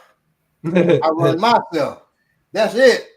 He said, oh no, because I do Tai Chi. So I run it. He had a point. Go ahead. Man, okay. And he's like, because I do this. And you see him throwing like an elbow at me. I'm beside him. He throwing it. He's actually trying to hit me with an elbow. And you see me going like this, catching his elbow. What you don't see after is you throw yours. And hit that mug in the head. He's, I know that move. Crying and shit. After that, me and him became friends until he tried to steal two things. One, his parents tried to take me to Africa. He's a white boy. His parents tried to take me to Africa without my parents' consent. It was weird. Some weird shit. You couldn't get in Africa without a black child. No, they had been there. His father's professor of something. I don't know if they're gonna take me to the sacrifice of what, but first thing came to my mind, sacrifice. I gotta call my mother first. I was hemming and hawing getting up out of that. So that's one thing. And then he tried to steal my map from me. This is the second year at the school. He tried to steal my map from me, and I whooped his ass. And the teacher watched it. I'm grabbing my map from him. I said, man, I looked in his desk. He said, you went in my desk? I said, yeah, you get my map that you stole. Give it back. He trying to snatch it back. I said, no. He trying to snatch out my hand. I switch hands. Bam! Second time out, I hit him in the school's history. Hit that motherfucker. And the teacher said, okay, have a seat, Adam. Like that. And she said, I was watching. He need his ass, but I knew you were gonna have to put something on him. He's been a little asshole, just like that. Grab it. The Hua? What? I was trying to pronounce his name right here. It said companies have receipt copies they give. Oh, yeah, that's another person. Yeah, companies have receipt copies they give you. Cameras record all activities so they can check their receipts without searching you, nor forcing you to prove anything. That is right. Also, yes, ma'am. Our manifesto said I rented a SIG P365. Now I don't want it. Well, give it to me. Okay. Just rent it. No, Generation. Renting a firearm. I don't understand how you did that, our manifesto, but can you borrow one? Like if you go to a range, can you use one? He might have friends. Oh no. So he said rent it though. Ain't nobody. Maybe you can rent my pistol. Maybe he meant by like liberating. You know what I'm saying? You can rent mine if I know you. You know what I'm saying? Well, give it to me, man. Shoot. Generational Love said there are old men who always know how to move, at least until you realize that they can move more than their gums. There's some old fellas out there where everything is about experience. Trumps. You used to doing something, you just gonna do it. Like Baba said, the guy that slipped the throat on the bus. Yeah, bro. Right. Moving with vultures makes you some carry on or vulture yourself. Not necessarily. No, you might have to move through a room or in a room. You never know who you may have to be in a room with. And vultures eat dead things. Moving with vultures makes you some carry on, which is a dead thing. Or vulture yourself. Or you're a leopard. You outside of that you ain't a vulture or carry on. You're a leopard. So you can eat the vulture if you choose to. Women hit harder in training than what? As opposed to what in real life? We'll let you answer that because I'm not sure where you were going. Yeah, I don't know about that one. I mean, if we're going to be School for the Gifted, X-Men, the X-Men, we. I would never rent my weapon out to anyone outside my household. Well, times get low, man. Listen. We keep saying rent. I don't understand. You gotta rented a SIG. I don't understand. Oh, okay. I would never rent my weapon out to anyone outside my household. Oh, that's Brittany Bowman. Oh, snap. He challenged young Bawa with his Tai Chi. Yes, he did. They rent and sell weapons. Hit the like buttons. I remember. Yes. Yeah. Yeah. Woo, boy. Real vultures are not that man. Humans gave them a bad name. Humans gave vultures a bad name. I think we have an accurate imagining of what a vulture is. Yeah, vultures live in where I'm from. It's vultures. In Wilmington, North Carolina, we have a vulture problem all of a sudden. Shit, I got a vulture. We got vultures over here. They be on top of people's roof. It's like 9 vultures just sitting on people's roof. Be wild. No shit. Avoid direct one-on-one okay, where we at now? Avoid direct one-on-one combat by giving respect and remaining under the radar as much as possible. Yes, sir. Huge strategy because the sheep need to know that they're of the Hebrew Israelite bloodline. Oh, shit. Okay. Right. That's what's up. I'm glad I'm not a sheep. Shalom, my brother. I'm glad I'm not no sheep. I'm not under the Hebrew Israelite bloodline. All right. Real vultures are necessary for ecosystem. Yeah, of course. Absolutely. Vultures aren't that bad. Only humans gave them a bad name. vultures serve their purpose in the ecosystem. Yes. Yeah, so But are they hurting anyone? But are they hurting anyone? I'm not allowed. No, nobody. We didn't say that. Try to be a gray man. There you go. I'm already a gray man. I ain't trying to be gray.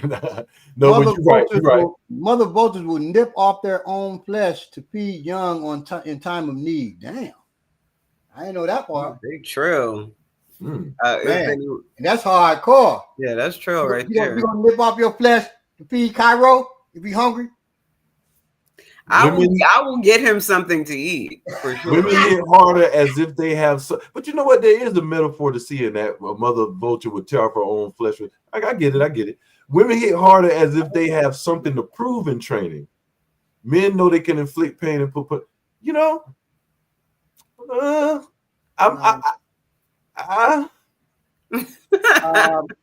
So women. Amaniki will try to hurt you with a punch in training. Amaniki will try to hurt you.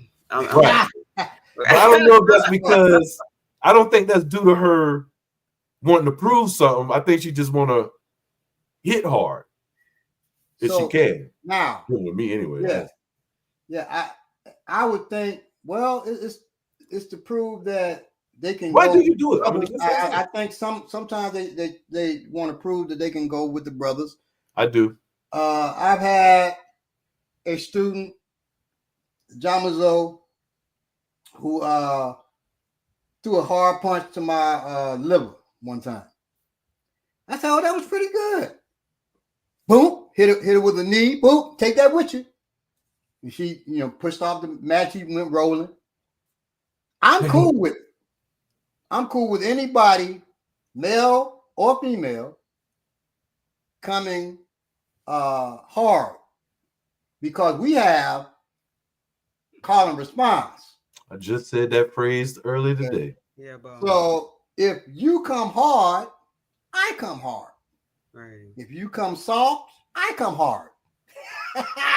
It's call and response. It ain't equal. Right. Right. So it depends on the teacher, the training, the system. Right. It definitely does. Because some women in some classes, the women and the men, they ain't being serious. I've been to a class where they playing literally. They're playing ball, like go around the circle. They throw the ball to each other. It's hot. It's a bomb. It's hot. Whoa! You gotta throw it before it blow up. Woo! What is that training? I would think that it might be training reflexes. No, but there's a much better ways to train that. Yeah. I think actually realistic. Train no reflexes. And if I had a real bomb and threw it to you, and you caught it, number one, you were silly. If you let it hit the ground, it might blow up. But you're gonna catch it so it don't blow up. Exactly.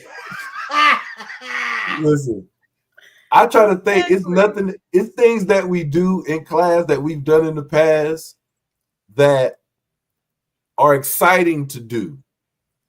Like it's exciting. You're in the middle. It's 40 people. They coming at you slow. We doing a zombie drill. They coming at you slow. You got to move their hands and run or whatever. That's exciting, but it's almost like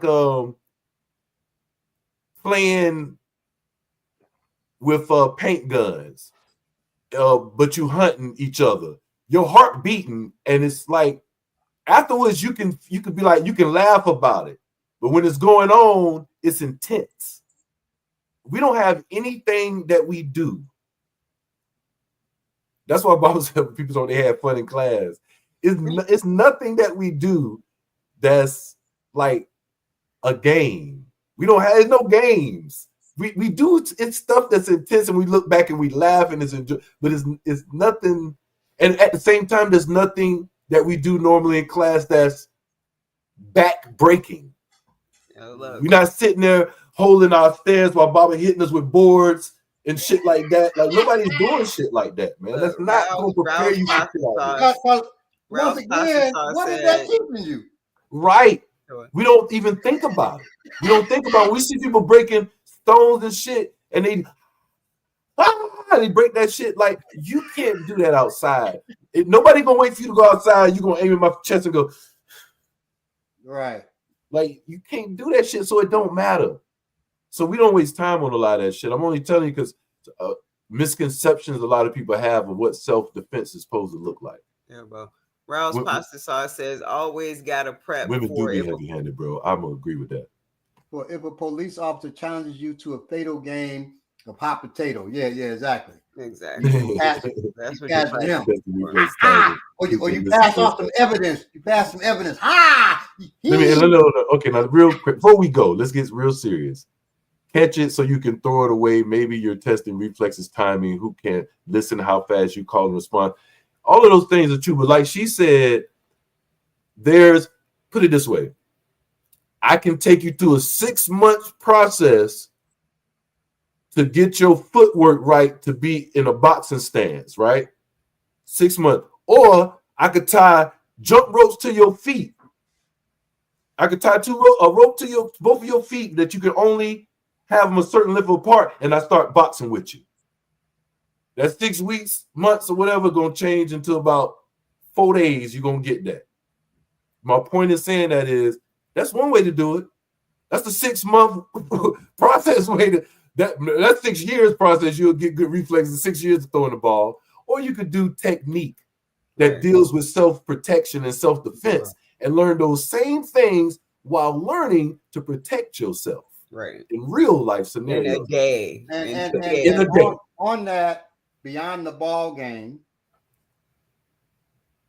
is, and it speaks to that person, the martial art they do. Yes. Kata and forms and shit, the same thing. You may learn to throw. I've got to be realistic about this now.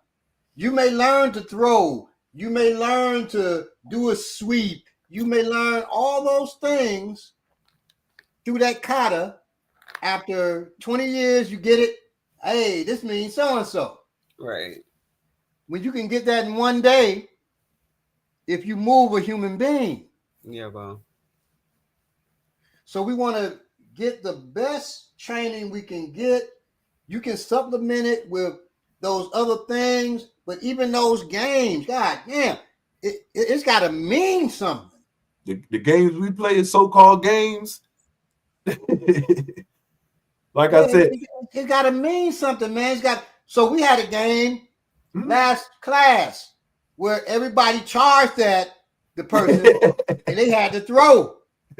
Right? They had to throw the person.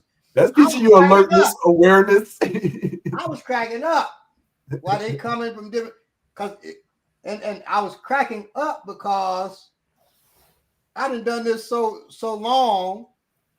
It was just like, and the throw we're doing is so simple. The catch underarm throw. You know what I'm talking about, B-Lay? Yes. I do. So, caught under the arms, you steering wheel. Right. That was so for me, it was just funny because and seeing one student who's absolutely new doing it, and I can see where he's going to be at in a year, 2 years, 5 years. I can see it. That is, for me, joy. Okay, that's pleasure for me to, and even seeing B like that. I know where he's going to be at next year with the same technique. It's always growth, even in myself, right? So, like I said, I was in there doing it too. So we will always, through these games, grow.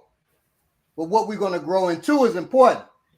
Yes. Me throwing a ball, what am I going to grow into? Okay. Yeah, bro. So real quick, where we teach this is more about overcoming your own peccadillos. Before we get to that, Bob. So where are we teaching this at? And you want to sign up. So the first place is we teach it right here. The second place, the foundation is the African Martial Arts Institute. We are located in Atlanta. If you're in Atlanta or surrounding areas, please come out, sign up. If you're somewhere else, if you're with a group, we can come out to you. If you by yourself, we can come out to you. It's gonna cost you if you by yourself, though. That I wouldn't. But you might be doing it like that, Rob. But you can get with your organization, your religious group, your fraternity, your job, your community, and you contact us. Depending on who you are and what you're trying to do, we're gonna work with you, and we will come out, and we can do workshops. We can set things up to how you want it, depending on where you at. So I just wanted to answer that. And I know I've said it before, but it is out there. We do have a Patreon. We just ain't filled it up with videos yet, but we do have a Patreon. We have started filming. That's my word on everything. Hold on. Somebody, Senator Charles asked, will word class BPM soon become word class BLM? You know, I can I answer that? Never noticed that, but go ahead. Yeah, answer it. Hold up. BLM, is that Black Lives Matter? No. BLM, Black Liberation Media. I didn't notice, you know, I didn't think about it because for so long we were BPM. Yeah, it will become BLM, yes. That is a good question. Good question. And it is on our thing too, Black people. Good catch. Okay, now Bobby, you want to ask about asked, self-defense is more about, what are we talking about? Self-defense is more about overcoming your own peccadillos. Most people aren't fighting anyone. What's a peccadillo? I thought you eat a peccadillo. Idiosyncrasies. Revolution is more about revelation knowledge, respect for others, love, and even stealth. CIA, maybe that's the CIA definition of revolution. I don't know. No, hell no. Revolution is more about revelation knowledge. I can kind of agree with that. I can't say it's more about. I wouldn't say that because there has to be a physical revolution, you know, to connect with the mental revolution. You can't just be mentally revolting and not physically remote. I don't know any revolution in history that took place without bloodshed. Mentally, you can't be mentally free. Yeah, I don't know any revolution not just mentally free. Right. So I don't know any revolution that doesn't require the shedding of blood for us. And self-defense may be more about overcoming your own peccadillos, but that's true. Self-protection is about protecting yourself and others. Yes, I would agree with his physically, mentally, and emotionally. Okay. Yeah, and revelation does start in the mind first, so I agree with that too. It's about the knowledge you get that gives you the revelation to be revolutionary. As far as CIA, I don't know what that ending was, but he also said I could definitely learn from you all concerning self-defense. However, we still need to unite and cover each other concerning Hebrew Israelite bloodline responsibilities. So let me just say this. I have been through, I can't speak for everybody else, but I've definitely been through different degrees of spirituality. And I was a Hebrew Israelite back in the 90s, my brother. Now I'm Ogunbile. That's where I'm at with it. And the way my responsibilities are to African people, first to myself, and then to my family, then it goes out to my community, and then it spreads even further. So I know my responsibility as a warrior, as a black, so-called black, African, Moorish, whatever you want to call it, right. Melanated, sovereign. I know my responsibilities as a warrior. And that's what we need to know. Yeah, bro. And as a revolutionary. Matter we Hebrew, Islamic, Ifa, whatever you want to call yourself. I don't care what you is. Let's do it. Just work to protect yourself, your own, and your community. The Patreon Jadarion is Warrior Class Plus. I have not published the page yet, so you won't find it until I publish it, which I'm I'm gonna get on it. Generation Love said private classes. Yes, we do private classes. Yes, sir. We do private classes. You can get us Where out. the videos at? You don't see the CIA fighting one-on-one. We got hundreds of videos on here. Yeah. You don't see the CIA. With techniques, everything.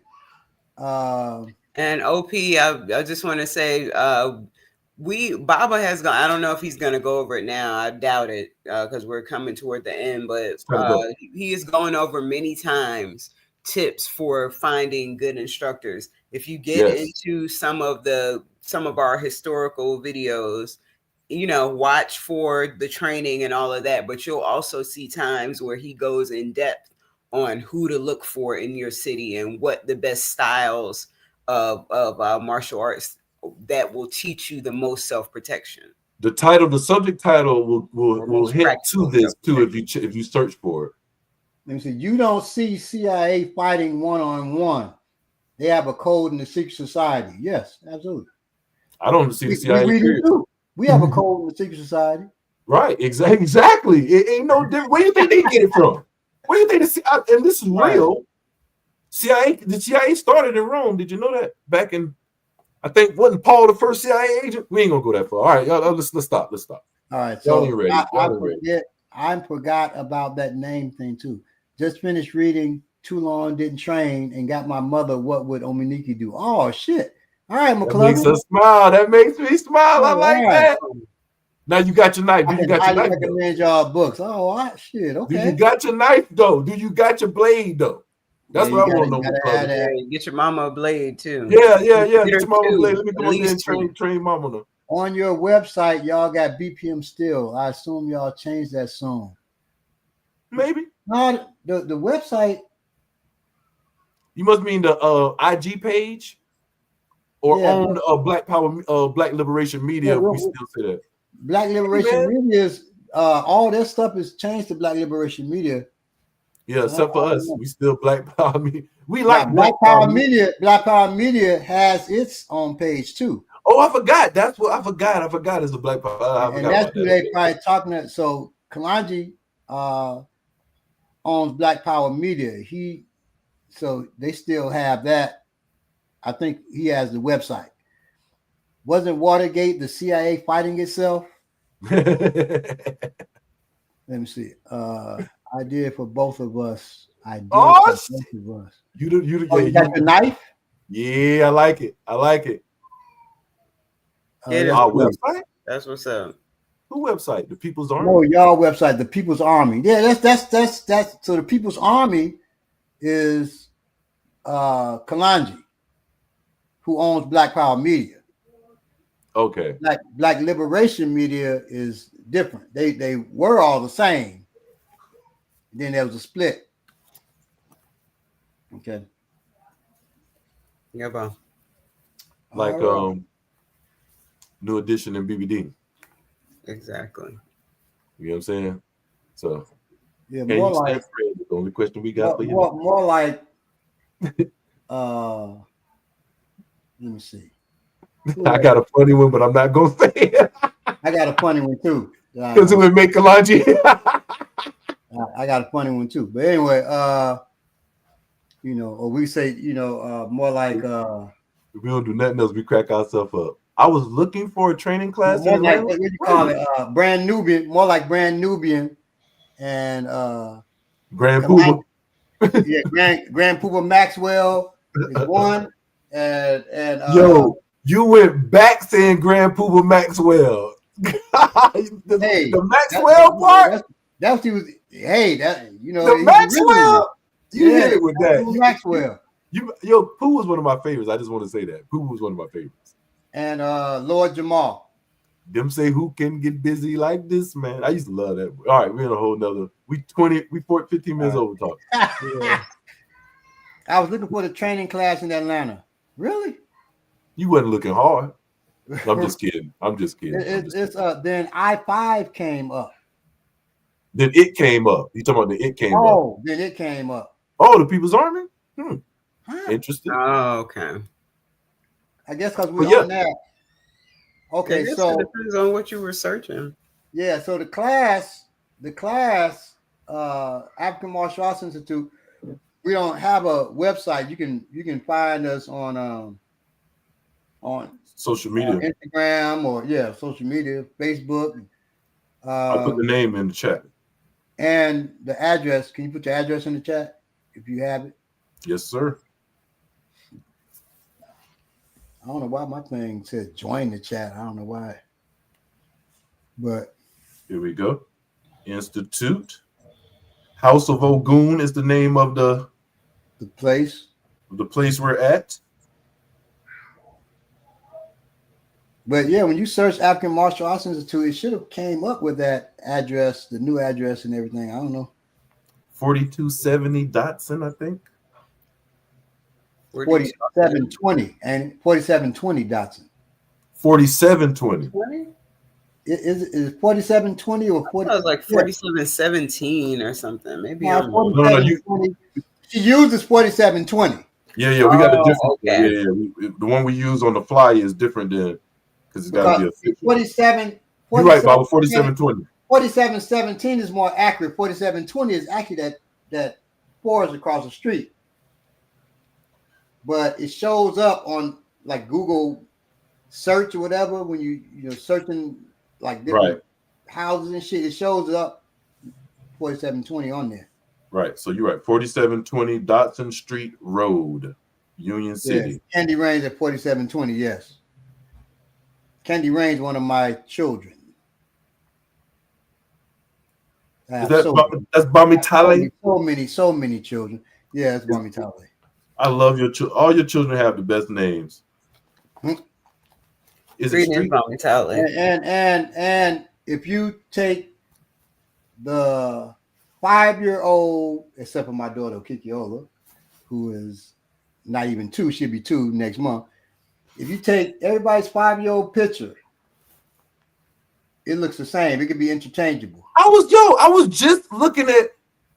I forgot. It's one of your daughters who I think she stay in Asia. You know, pictures of people you may know, and I'm like, ain't this? I never know which one. They all kind of look similar. Korea, yeah. So I'm looking at her picture, and I'm like, which one is this? So I'm going through her picture trying to figure out who she is, and I see a baby picture. I say, okay, well, this just fuck it all up because they all look the same at this age. That's crazy. All your children have that, like Yami baby face. All of them have that same face. Now, I reference Yami because she's the one I seen as a baby. Right. And well, now Okikiola. And so they all have, it's crazy. And then Yami showed me a picture. I said, where did you get this picture of Okikiola? She said, that's me. I said, God, man. They do that now. People ask me all the time, they be like, where you get that picture of the Idris Elba? I be like, that's me. Hey, y'all tripping, man. Anyway. If there was not a stronger note to end the show. I said, when you get that picture of Denzel with a beard? I said, man, that's me. That is a stronger note to end the show on, Bobby. You came up with one. Good job. Y'all are. Huh? I said y'all are in rare form today. I thought Belay came up with the strongest note to end the show on, him and Idris Elba. But then he changed it up to you and Denzel. I know you see the. I can do my mouth like this too. I would say, thank you, Robin C. Thank you, Robin look C. more like Denzel ever in life. I would say right now, y'all look the most like each other, most definitely. They used to call me yes. They used to call me Denzel Chestnut in high school. Man, like it is like a combination of Denzel and Chestnut. Woo! That's what they used to call me that. Woo! Then they Denzel, Idris, and Morris Chestnut in there. I thought they used to call you Shamar. Didn't they used to call you Shamar Cujo? When Idris Elba came out on the scene. They used to call Baba Shamar Cujo. Not even close. They used to call Baba Shamar Cujo, didn't they? Yeah. I mean, Shamar Moore, Boris Cujo, like a mixture. Right. Yeah. That's what I thought he used to call Shamar Cujo. Yeah. Shamar Cujo, Denzel. Making that happen. Especially, Boris, he's a chief now with the Akan people. See? Bloodline. He followed me in that, that African spirituality. See? Candy Was that Ray, lightning? thank you for asking. Class Yeah, is that on was lightning. That was Sunday from 2 to 4 p.m.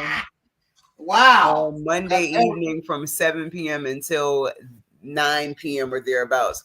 Dude, I'm gonna give you a indication of how class ends. It ends much the way that this show ends. The show is really over at 3. But it's 3:19. And we still, so it's ish, 2 Class to does 4 end ish just on like Sunday, 7 to 9 ish on Monday evening. Yes. And Candy Rain knew that she takes a class. I think she's trying to help us stay focused. And I appreciate that. Right. Helping us stay focused is really like a losing notion. Thank you. All right. Y'all stay careful, stay safe out here. Watch out for the police and security. Don't let security treat you like police. Man, and don't let police just treat you like police. Damn, yeah, please don't. So and look up what is permanent in your state or wherever you live. Yes, Real talk. Look up, yes. For both security and police to see how they're supposed to be operating in your town. Of course, we know police aren't our friends. I think everybody here knows that. Y'all be safe out here. Yeah, bro. Love y'all. Stay black or whatever it is that you may be. Peace. Peace.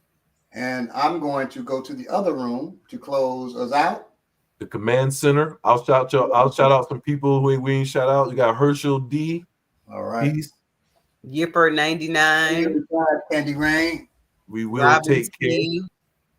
And J is that JXY? Okay. JXY, we appreciate you jumping on. Rouse, who said they look like ragu.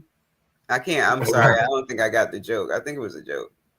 Jason Wakeman, we appreciate you. Jadarian, Herschel D.